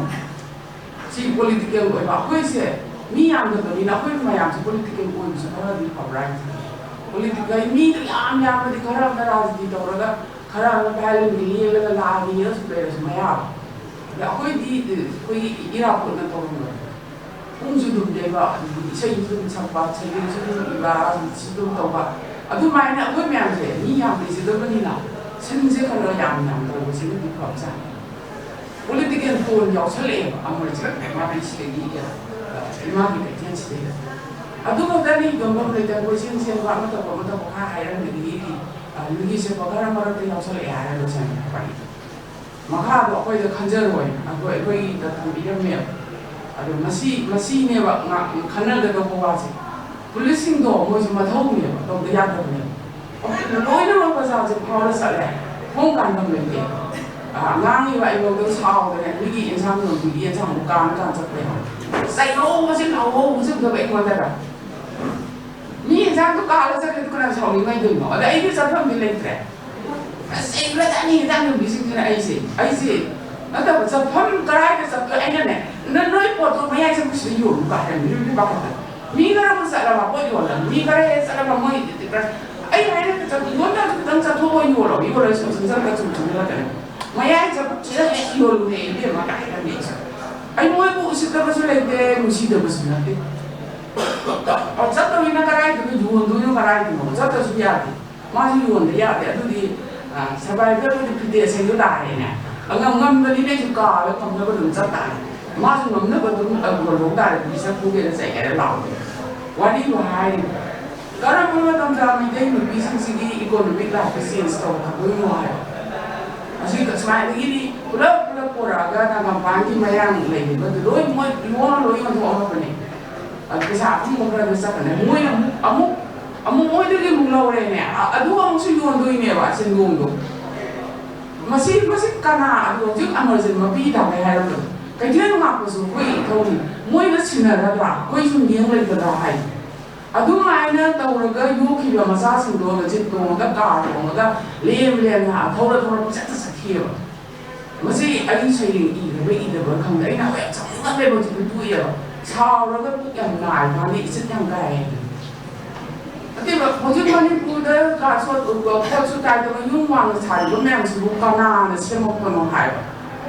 ꯑꯗꯨꯗ ꯉꯥ ꯌꯣꯜꯂꯤꯕ ꯂꯝꯕꯤ ꯃꯇꯥꯏꯗꯨꯗ ꯃꯔꯣꯏ ꯌꯣꯜꯂꯤꯕ ꯑꯃꯣꯠ ꯑꯀꯥꯏ ꯃꯔꯛꯇ ꯐꯝꯃꯤꯕ ꯃꯌꯥꯝꯗꯨꯒꯤ ꯃꯆꯥ नत्रा है अदु मोई की ममा ngada नत्रा है अदु मोई चावरे थबो इंहाम तौरे ऑफिसर होय अदु मी अखोई की नुबी सिंगी कैथेन से कमाई तो सिगे कमाई तो खरा अदु आ लबेन दा चेबी मा नुबी सिंगिना मरोल मी भराम चलदी मो लगे ले लबेन तो कना को यो दि दुनो ते वारी भाई करी नो मत सोय ले अजे कनांदा nobody cares मसी खन मम मेबा मनी पृथ्वी में ये ताप पदे में कई नुबी से नो सेंस अरे तंजा नो फेसबुक अदम थोए अदे स्मैदे नुबी ने पिदो ने जकतना अदे फौरा दा फौबो स्मारा हाइ हाइ अदे फौबा अदे फौबो सुबदा से थाकन रे ये पामजबदु थाइन फने मपा अमक इनर्स अंत याव द पिदो से खलबो इसिंग नंग सोलो कार को दु मॉडल ने नंग थागल ए ला ये खतन मधु द नमी ब लाइक में am द मक करी मयाम जिन नुपी से करी वो हिंदी नो हाय यम नुमाय ब्रो खंगे से पुलिस फु ताम ताम ले उपाय ले इसा का का पुलिस चने अदो अमरजित की ने से यम नुसी अदुगा अमना आई दिमा की लाइन से मानी इमा की तेन थोन द मुतन आई सुम पाम जे वाली को ही मगी वाली से मागी ही की वाली से मागी ही मगी वाली से दा आई मसो नुसी ब्लेते कराम तो इद्रे सी की वाली से माना अंगाम सबना मागी लोटाप त सावरे अदगी मागी बाबागी ही मबु ngथन बिदि अमन बाबा ही तु त दम होलगा ना से फारा इमुंग सिदन सरवाइव तौर अदगी ही से अमरजित की बाबा से न तोंगा अमु होल ही से खोरा खो से पोना mo lam से की नो नाम के सकेरी न ता हल माय पर मा पास न ही से दम होलगा ही से लास पोट फम याव त्रे पाइले रतदना मुदी सुमामा दोंदी सिकम थो थमलेबा द मथक दे कई नो लाम थरम पाइ लाम अदि अथु लाम का फौर लेलेबा ही जे माना मत ही वारी हाइस ही जे माना उबदा माइ मुदी कोई मामी मयाम दी पिसिगी स्ट्रगल दो मामी मयाम सिना लोकताक सिदे दंगा सि फारा अदुम योलपगी मोय मयाम सिगी स्ट्रगल दो अदुदी सिंबल होइना माना ही जुपुरे ही जे माना असुके मते नुसीरा असुके मते नुसीरे हायरा लाइक तबगी दे इबनते माना मतम ममदा जी इंजिनना डिक्टरना लो होय है माय माना लाइक से तो सुना संगाई दी काम को मामी बन मान तो मिस अदुना माना कमाय दे बियाना खादा लेरे दो संगाई से ओइ तोरम बिने हाना Yemigi season doctor na thamaga sangari gi kuchamba kangwa ai migi hi aman ba lung aman ba ri do aduma ma do ma ko ma ga thawai ne emergency museum chaga le mai lokang museum is empty adu ma hi aman ba ma ya sangari gi kangong aman ba ma ya adegi koi ngami sing gi puchiga mari le na ba chapal e hai da engine na mo loi sin do ra ka da le mo ba ma ya adu ka tani emergency museum ma chi kan na te aku kanam da adu na tine rum do ne ba emergency na mo yu value du ku ba maman du khang ye ba adu ma adu ma ya gi museum ma le ka ma ba sa ya ba ai da address ta wo ni da sa to na ti yo moi mamang sang bu du da wo ga cham cham na aina la ba kha da na si ma ba na ka sa sa ru da ko dress den ge so ba German ki city du gi ma ta yo le ko hotel la ma moi na hawai nga pharam gi la ani thaina ese ko ga to lo ti na moi na ku gi ke mo na ko ri na sa ba pa tra da sa ram mo chi do pharam ji lo ni yan ba pi tha tha la ye de gi lang ga de ani ko ke ko ni ga thiet ba ani moi hi ga du le mo ba phasana hotel si den ko hotel modern hotel sa ba mo ta le e to khong ning jang e bo mioi ba na ai akoi gi chigi mamal akoi gi ibai ku se manager pa ade moi na man ki ta khachar ba mamal me andu akoi chapal lam ne na loi hu do ma di kari no akoi si robot ne na phare na hare ku la sa so pya ko robot adu na bu ye na phare mi le na adu ayam ba na so hu ya akoi si mo kari ya la pra ko ne ko adu amal si ki sai ring ji ni ne ama pa ko de jam jam mo le adu le pa bi ne ba lo le mo de ne dan da apa je thole ama ma gi la bu ki ma na mi da mai adu ba sai ring ji ai na pam so la kai ha ai na ma na pam so la kai ji kai yo bu sangban na ta kha da ba ma pam da kai sangban na ta kha da ba adigi ke mo ka gi ka se du na ka kha di ka ji che ban na ta kha da ba mu si na ma na kai no hung ba maga ma thum le director lo gi kai ngari am to biu gan lo ne ka sa ba adu hung ba hung gang ma je ma na pam so la kai ni ni ade ko ma gi la si da na ma si da no ma na nioi ba na sum artificial ko ya ko pa ji mo ni samaj ne ga last ni na ko yu za na ba ko ma ni si ko che ba ko za ni sak se ma ga ba ma ko ji ma ru ma ka ko su o yu ku la ga greenland ni un ma ra ku da ko li zum chang ni ma la ga le ya bu adu mo ko ga ko mo li ho bo ra pha ra ra ha da na lu sa thi ko adu gi ke ma ma phung do ya adu emergency masai ko ko jo hai ma asama ba ko ba ni te as ka bi na te adu ma ni se ri ma ma ni na amala ko ni ai se ni tha amala ko la ni tha amala ko ni tha du la ki ga ni hai ba ma ni se se ma ni adu nei ga ni ni ko ni ko ma mo ya ma ta ni o ya ko ni ma li ko ko ni ma ko na ta ni ko ni se ko la ni na khala ga yang cendana singkut mineraga mari bisa yang kan dia ini hari mari hasil itu ini ai sai ga ma yang sewa sai agar sering kayak Indonesia bisa ide akademi Edward para pemimpin mensubi segi akan lempir pergi berapa nasi dari konflik orang sih dari lempir itu sehingga nasi untuk kerja Imam detail dari legacy mempada amang dari segi apa mengalami 75% ada kebenaran mengatakan agar pasang ada nasi goyang menjadi juga ada mereka sulit yang menjadi dia dari logo kita namanya di bawah atau segi logo bersegi akan dari sisi nasi goyang pasang ada logo ini memperbaiki maka dari presiden CPSQ baru kemudian tidak presiden Manipuri Sanita Perisian Infal que comienzan a usarse y nosotros en siempre ima ki kaithian haidana nasi phongdo pagi forum asida sadau lokisu advisor wena leibiri ba aduga manipur gi ya masak khangna biraba hiram kaya marunda soba thodang lobiri ba koi mo sarjang khia aduga hujikta yamna nungai ba aduga emergency maramda yamna phajaba ꯑꯩꯈꯣꯏꯒꯤ ꯂꯥꯏꯔꯤꯛ ꯑꯁꯤꯒꯤ ꯉꯁꯤ ꯐꯣꯡꯉꯤꯕ ꯂꯥꯏꯔꯤꯛ ꯑꯁꯤꯒꯤ ꯃꯔꯝꯗ ꯌꯥꯝꯅ ꯐꯖꯕ review ꯑꯃ ꯇꯧꯕꯤꯈꯤꯕ ꯑꯩꯈꯣꯏ ꯏꯕꯨꯡꯉꯣ ꯔꯥꯖ ꯅꯤꯀꯦꯇꯟ ꯑꯗꯨꯒ ꯉꯁꯤꯒꯤ ꯒꯦꯁ ꯑꯣꯐ ꯑꯣꯅꯔ ꯑꯣꯏꯅ ꯂꯦꯡꯁꯤꯟꯕꯤꯔꯤꯕꯤ ꯑꯩꯈꯣꯏꯅ ꯃꯌꯥꯝꯅ ꯚꯥꯕꯤ ꯍꯥꯏꯅ ꯑꯩꯈꯣꯏꯅ ꯏꯀꯥꯏ ꯈꯨꯝꯅꯖꯔꯤꯕ ꯃꯅꯤꯄꯨꯔꯒꯤ ꯁꯥꯍꯤꯇ꯭ꯌꯒꯤ ꯂꯝꯗꯁꯨ ꯃꯌꯥꯝꯅ ꯃꯁꯛ ꯈꯪꯅꯕꯤꯔꯕ ꯑꯩꯅ ꯊꯣꯏꯗꯣꯛꯅ ꯃꯌꯥꯝꯗ ꯍꯪꯒꯠꯆꯗ꯭ꯔꯒꯁꯨ ꯑꯩꯈꯣꯏꯒꯤ ꯚꯥꯕꯤ ꯂꯦꯝꯆꯧꯕꯤ ꯑꯗꯨꯒ ꯃꯥꯡꯗ ꯂꯦꯡꯁꯤꯟꯕꯤꯔꯤꯕ ꯏꯕꯨꯡꯉꯣ ꯏꯕꯦꯝꯃꯁꯤꯡ ꯃꯔꯨꯑꯣꯏꯅ ꯉꯁꯤꯒꯤ ꯌꯥꯝ ꯅꯨꯡꯉꯥꯏꯖꯕ ꯑꯃꯅ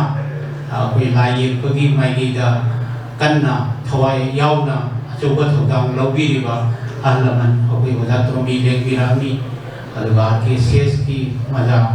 ꯃꯖꯥꯏ ꯏꯕꯨꯡꯉꯣ ꯕꯨꯙꯤꯆꯟꯗ꯭ꯔ ꯂꯥꯛꯄꯤꯔꯝꯃꯤ ꯑꯇꯩ ꯃꯌꯥꯝ ꯑꯃ ꯂꯥꯏ ꯌꯦꯛꯄꯒꯤ ꯐ꯭ꯔꯦꯇꯔꯅꯤꯇꯤꯗꯒꯤ ꯃꯌꯥꯝ ꯑꯃꯁꯨ ꯁꯔꯨꯛ ꯌꯥꯕꯤꯗꯅ ꯂꯥꯏꯔꯤꯛ ꯐꯣꯡꯕꯒꯤ ꯑꯃꯔꯖꯤꯠꯀꯤ ꯏꯕꯨꯡꯉꯣ ꯑꯃꯔꯖꯤꯠꯀꯤ ꯂꯥꯏꯔꯤꯛ ꯐꯣꯡꯕꯒꯤ ꯑꯁꯤꯗ ꯊꯕꯛ ꯁꯔꯨꯛ ꯌꯥꯕꯤꯔꯝꯕ ꯑꯗꯨ ꯍꯦꯟꯅ ꯅꯨꯡꯉꯥꯏꯖꯔꯤꯕ ꯑꯃꯅ ꯑꯃꯔꯖꯤꯠꯄꯨ ꯄꯣꯛꯄꯤꯕ ꯑꯩꯈꯣꯏꯒꯤ ꯕꯥꯖꯤ ꯃꯥꯡꯗ ꯂꯦꯡꯁꯤꯟꯕꯤꯔꯤ ꯑꯗꯨꯒ ꯏꯃꯥꯁꯨ ꯂꯥꯏ ꯍꯥꯏꯗꯅ ꯑꯩꯈꯣꯏꯒꯤ ꯑꯃꯔꯖꯤꯠꯅ ꯇꯝꯕꯤ ꯃꯁꯤꯁꯨ ꯌꯥꯝꯅ ꯅꯨꯡꯉꯥꯏꯕ ꯑꯣꯀꯦꯖꯟ ꯑꯃꯅꯤ ꯑꯩꯈꯣꯏꯒꯤ ꯃꯆꯥꯅꯨꯄꯥꯒꯤ ꯑꯃꯔꯖꯤꯠ ꯏꯕꯨꯡꯉꯣ ꯑꯃꯔꯖꯤꯠꯀꯤ ꯂꯥꯏꯔꯤꯛ ꯐꯣꯡꯕ ꯑꯁꯤꯗ ꯑꯩꯈꯣꯏꯒꯤ ꯑꯄꯣꯛꯄ ꯑꯄꯣꯛꯄꯤ ꯑꯅꯤ ꯑꯗꯨꯒ ꯏꯃꯨꯡ ꯃꯅꯨꯡꯒꯤ ꯃꯌꯥꯝꯅ ꯁꯔꯨꯛ ꯌꯥꯕꯤꯗꯅ ꯑꯃꯔꯖꯤꯠꯄꯨ ꯄꯨꯛꯅꯤꯡ ꯊꯧꯒꯠꯄꯤꯕ ꯑꯁꯤ ꯄꯨꯝꯅꯃꯛ ꯑꯁꯤ ꯑꯩꯅ ꯁꯨꯞꯆꯤꯟꯖꯔꯒ ꯑꯗꯨꯒ ꯉꯁꯤ ꯑꯁꯤꯒꯨꯝꯕ ꯂꯥꯏꯔꯤꯛ ꯐꯣꯡꯕꯒꯤ ꯑꯁꯤꯗ ꯃꯁꯤꯕꯨ ꯑꯆꯧꯕ ꯑꯩꯈꯣꯏꯒꯤ ꯄꯕ꯭ꯂꯤꯁꯤꯇꯤꯒꯤ ꯊꯧꯔꯥꯡ ꯂꯧꯕꯤꯒꯗꯧꯔꯤꯕ ꯑꯩꯈꯣई मीडिया की इचिल इनाउसिंग मरु मपांगसिंग पुनमक ओइना सुचिनजरगा आई इकाई न बुकचरी हौजिक मयामना खंगिरि बदुनि मणिपुर से यामना चीरब तांगफम अमदा कोई जंगसिनमिनरि अदुबु असिगुम तंजा सिदा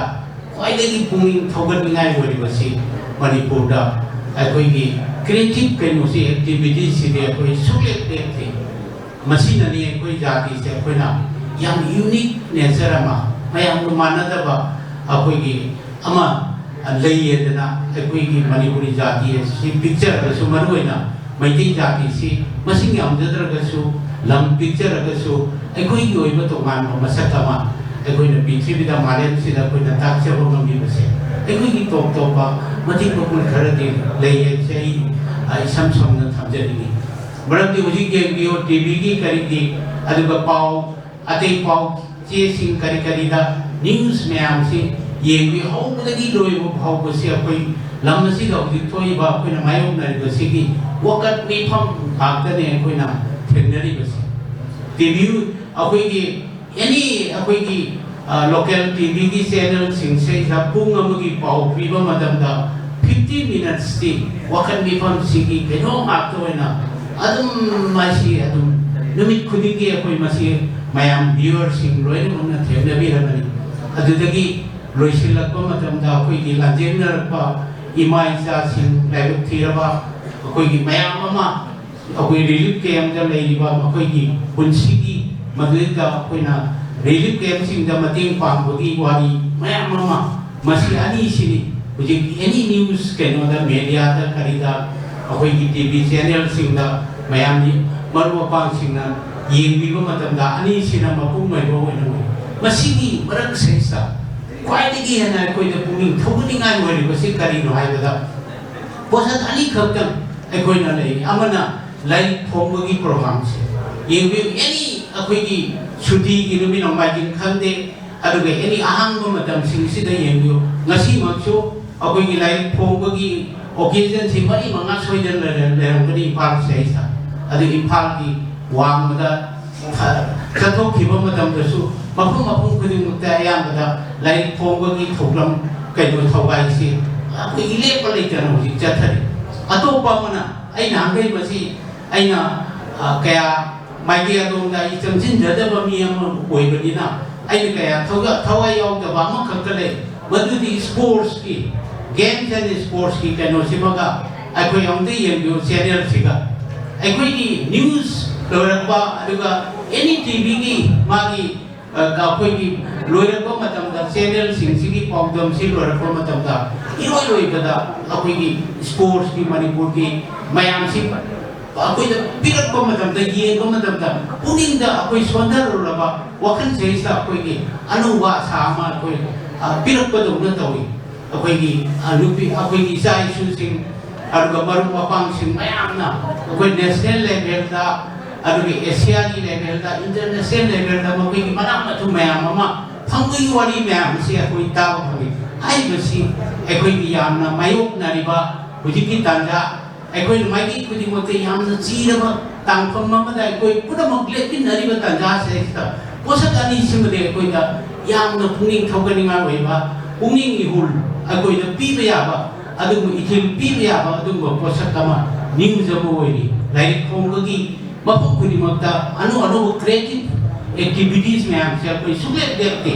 ꯑꯗꯨꯒ ꯑꯃꯅ ꯒꯦꯝꯁ ꯑꯦꯟ ꯁ꯭ꯄꯣꯔꯠꯁꯀꯤ ꯐꯤꯜꯁꯤꯗꯁꯨ ꯑꯩꯈꯣꯏ ꯇꯨꯊꯕ ꯍꯥꯏꯕꯗꯨ ꯀꯩꯁꯨ ꯂꯩꯇꯦ ꯃꯁꯤꯗ ꯍꯦꯟꯅ ꯑꯗꯨꯝ ꯑꯩꯈꯣꯏꯒꯤ ꯏꯆꯥ ꯏꯁꯨꯁꯤꯡ ꯑꯗꯨꯒ ꯃꯔꯨꯞ ꯃꯄꯥꯡꯁꯤꯡꯁꯤ ꯃꯁꯤꯗꯁꯨ ꯃꯥꯏꯀꯩ ꯑꯃꯔꯣꯝꯗ ꯑꯩꯈꯣꯏ ꯆꯪꯁꯤꯜꯂꯤ ꯑꯗꯨꯅ ꯄꯣꯠꯁꯛ ꯑꯅꯤꯁꯤꯃꯗꯤ ꯑꯩꯈꯣꯏ ꯃꯥꯡꯗꯅ ꯑꯩꯈꯣꯏꯒꯤ ꯂꯩꯔꯤ ꯍꯥꯏꯕꯁꯤꯃꯗꯤ ꯑꯩꯈꯣꯏ ꯃꯁꯤꯅꯗꯤ ꯑꯩꯈꯣꯏꯅ ꯃꯅꯤꯄꯨꯔꯒꯤ ꯃꯥꯒꯤ ꯌꯥꯝꯅ ꯌꯨꯅꯤꯛ ꯀꯩꯅꯣ ꯑꯃ ꯇ꯭ꯔꯦꯗꯤꯁꯟ ꯑꯃ ꯑꯩꯈꯣꯏꯗ ꯂꯩꯔꯤ ꯌꯨꯅꯤꯛ ꯀꯦꯔꯦꯛꯇꯔ ꯑꯃ ꯅꯦꯆꯔ ꯑꯃ ꯃꯩꯇꯩꯁꯤꯡꯗ ꯂꯩꯔꯤ ꯍꯥꯏꯕꯁꯦ ꯃꯁꯤꯅ ꯆꯞ ꯆꯥꯕ ꯄ꯭ꯔꯃꯥꯟꯅꯤ ꯑꯩꯗꯤ ꯄꯨꯟꯁꯤꯗ ꯑꯩꯈꯣꯏꯒꯤ ꯃꯆꯥ ꯃꯆꯥ ꯊꯧꯗꯣꯛ ꯃꯆꯥ ꯄꯨꯟꯁꯤ ꯍꯥꯏꯕꯁꯤ ꯃꯤꯑꯣꯏꯕ ꯍꯥꯏꯕꯁꯤ ꯍꯤꯡꯕꯅꯤꯅ ꯄꯨꯟꯁꯤꯗ ꯊꯧꯗꯣꯛ ꯃꯆꯥ ꯑꯋꯥꯕ ꯅꯨꯡꯉꯥꯏꯕ ꯃꯌꯥꯝ ꯊꯦꯡꯅꯕ ꯍꯥꯏꯕꯁꯤꯗꯤ ꯃꯁꯥꯅ ꯇꯥꯕꯅꯤ ꯑꯗꯨꯒ ꯑꯩ ꯅꯦꯒꯦꯇꯤꯚ ꯑꯣꯏꯕ ꯍꯥꯏꯕꯁꯦ ꯂꯥꯏꯐꯇ ꯑꯩ ꯅꯦꯒꯦꯇꯤꯚꯁꯤ ꯀꯩꯒꯨꯝꯕꯗꯁꯨ ꯑꯣꯏꯕ ꯉꯝꯗꯦ ꯑꯗꯨꯅ ꯃꯁꯤꯒꯤ ꯋꯥꯈꯜꯂꯣꯟꯁꯦ ꯄꯣꯖꯤꯇꯤꯚ ꯑꯣꯏꯕꯁꯦ ꯑꯁꯤ ꯑꯣꯏꯅ ꯑꯩ ꯍꯧꯖꯤꯛꯀꯤ ꯂꯩꯔꯤꯕ ꯃꯅꯤꯄꯨꯔꯒꯤ ꯐꯤꯕꯝ ꯑꯁꯤꯗꯁꯨ ꯑꯩꯍꯥꯛ नेगेटिव याम ओइबगी कइनो रंजाई संसिनजबो नंदे पॉजिटिव ओइना आई लेजे नोंगो नत्रगा नोंमा हानेगी इपाई पुसिंगी ट्रेडिशन दो मदु काइदन लेले हारगा नोंगो नत्रगा नोंमा कोइगी खुनाय से सोइदन हबलकनी नोंगो नत्रगा नोंमा अखोइगी हानेगी इपाई पुसिंगी लिलम देदा लाए हारगा कोइ पृथ्वी दा कोइ अमसु सत्ता को नंगनी हाइसे मसे आई जेना अपंगबा की वखलदा मसे आइना जेना थाजजबो वखलनि मसिगी खुदमनि आइना मसाय हंगचरी बादुनि अखोइगी क्रिएटिव कइनो अनि खक्ते कोइ थादोक ngमदाने कोइ लेनि अमना लाइक फोंगकी क्रिएटिव एक्टिविटीज से मसे कोइ मांगदन लेनि अदुगो गेम्स एंड स्पोर्ट्स अखोइगी साना खोनबगी लमसे सा अखोइ हुजि फावबदा मसे निंगन नदना पुनिंग हंदना लुथदना अखोइ हुजि फावबदा मसे जथरी पोषक अनि से जाति सिदा अखोइगी ईद तोंग लेनि मखे अखोइगी जाति से करिब शक्ति अमदना करिब खुनाय अमदना अखोइ नमत पंगमय बसैना चेना थाजजे अदु मसी लाइक फोंबगी असेसा इमो अमरजिसी आइना हाना मसक खंजबा यामना नहा होइना मणिपुरी साहित्य जोगत थौदांग लौबिरिबा अदुगा कन्ना इखलक्लिबा अदु मनाहानि ममा कोइ पुनमना एंकरेजमेंट तौगदबनी अदुगा मागी लाइरिक्सिंग असि पारे हारगा मागी मणिपुरी साहित्य की तुंगी युबी ओरकदरिबा मखोइ मयाम से अखोइना मखों सोमबिबा अखोइगी थगतबिबा एंकरेजमेंट पिबा हाइसे मसे अखोइगी तौगुम थोकपने नाइ इथम समना थमजगे मासी अखोइगी ngasi president oina election biriba imu saratsan thianggi ayam function singda maasi ayam ba inu ujei aduga saratsan ga loinare haga yam nakna loinare haga manipur gi tongan ba saida gi thorung ke amrom da ma ki angamba thogam loriba adu mana hawriba misaka mane ai khangje adu ai hana suma ku masak khangje khare aina manipur university of culture da lejari ne da छात्र ओजासिंग excursion नमा पुजै मदैदा अखोइगी अमरजित की खुंगंग दा हाइबताय थांग सैसा चले हारगा अमरजित ना ए ओजा सोमद मयाम दु पुबिरो हाइदना कोइ मयाम छी छात्र मयाम ओजा मयाम मणिपुर यूनिवर्सिटी ऑफ कल्चर की या हानबल इनकलक मदम दु दा कोइ मयाम छी उन्न चले इमो अमरजित की युम दा कोइ मयाम लांगी कोरि अदु हुजिक बदम दु दा मागी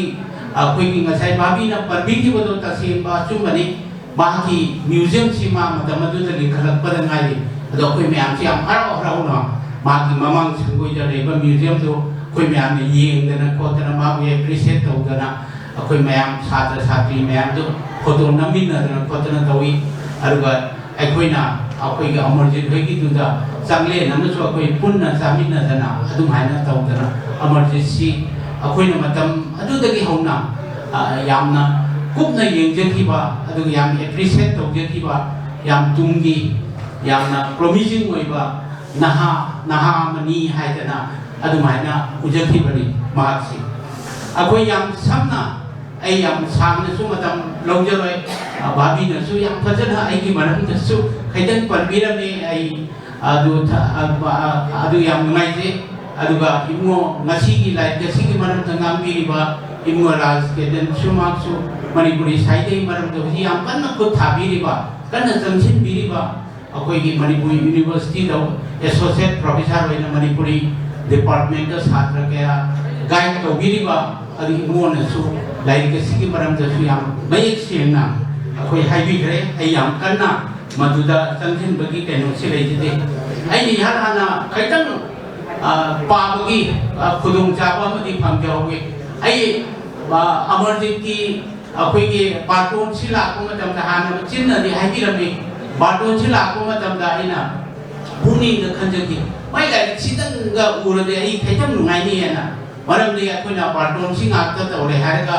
ꯂꯥꯏꯔꯤꯛꯁꯤ ꯃꯁꯛ ꯊꯣꯛꯀꯗꯧꯔꯤꯕ ꯂꯥꯏꯔꯤꯛꯁꯤ ꯃꯁꯛ ꯁꯨꯗꯅ ꯂꯩꯕꯁꯤꯁꯨ ꯄꯨꯛꯅꯤꯡꯗ ꯏꯄꯦꯟ ꯄꯦꯟꯗꯕ ꯑꯃ ꯐꯥꯎꯖꯩ ꯑꯗꯣ ꯑꯗꯨꯃꯥꯏꯒꯤ ꯇꯥꯟꯖꯥꯁꯤ ꯂꯩꯔꯤꯉꯩꯗ ꯉꯔꯥꯡꯁꯤ ꯑꯩꯈꯣꯏꯒꯤ ꯅꯨꯃꯤꯠ ꯇꯥꯔꯛꯄꯒꯤ ꯃꯇꯝꯁꯤꯗ ꯑꯩ ꯌꯨꯝꯗꯁꯨ ꯃꯤꯁꯤ ꯀꯌꯥ ꯂꯩꯖꯗꯗꯅ ꯑꯩꯅ ꯒꯦꯠꯁꯤ ꯂꯣꯟꯁꯤꯜꯂꯦ ꯍꯥꯏꯔꯒ ꯂꯩꯖꯔꯤꯕ ꯃꯇꯝꯗ मादी लाबजानी गेट सेसे लेपे हारगा अंगोद फोन तौरे आई मथक्ता सुम फमदना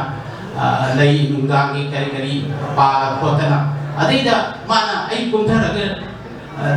लाजो मतम से समा थो हांगो को मतम दा लाइक की कॉपी से ओजाम तंग पाबियो मतम दे लैत्रे हयिंग फोंगदबनी अदु ओजाम तंग यिंग बिवना आई याम हराव न लोजोगे न लाइक से आइना काद संगे हारगा आई माना पिरमी बनाई से आई यिंग ngara अदैदा आई पुंगिंग दा लाइक सिगी मरम दा याम कुपना नत्रगा सो आई पुंगिंग दा हे पाबा सी याम थुना लोइजे अकोई सेरे की लाइक सिमा पंगसांग सांगबसु नते लमाई मरफु गोंद्रामुकी केनोने अदुगा मैतेगी मयेक्ता अनि दियावरे हायगा लाइक से अकोई थाना उबनी अदुगा मागी सेरे की लाइक सिमकतेदी अकोई लमाई मोद्राम अदुगुंबा पांडो ओरमनी अदुगा मागी सेरेंग मसिंग जुमाने सेसा पीरी सेरेंग मसिंग जी याम थई हुंदोई खक्तनी अब थोइना सांगदबा सेरेंग याम थई हुंदोई खक्तनी मसी पाबो मतमदाई याम थुनाई मसी याम थुना भाई पाजे पाबो मतमदाई मन पुंगिंग दा इंप्रेशन मले माने सेसा नैनरी बसी मरुइबा अखोइगे थिमों खक्तमा ना खुद थाबगुम तौई अमना अखोइगे कईनोसी अखोई एनवायरनमेंट की से नसाई बाबी नसी हम फजना पनबी करे एनवायरनमेंट की होंगईबा फोलिबा कोई जी अकन ngamnariba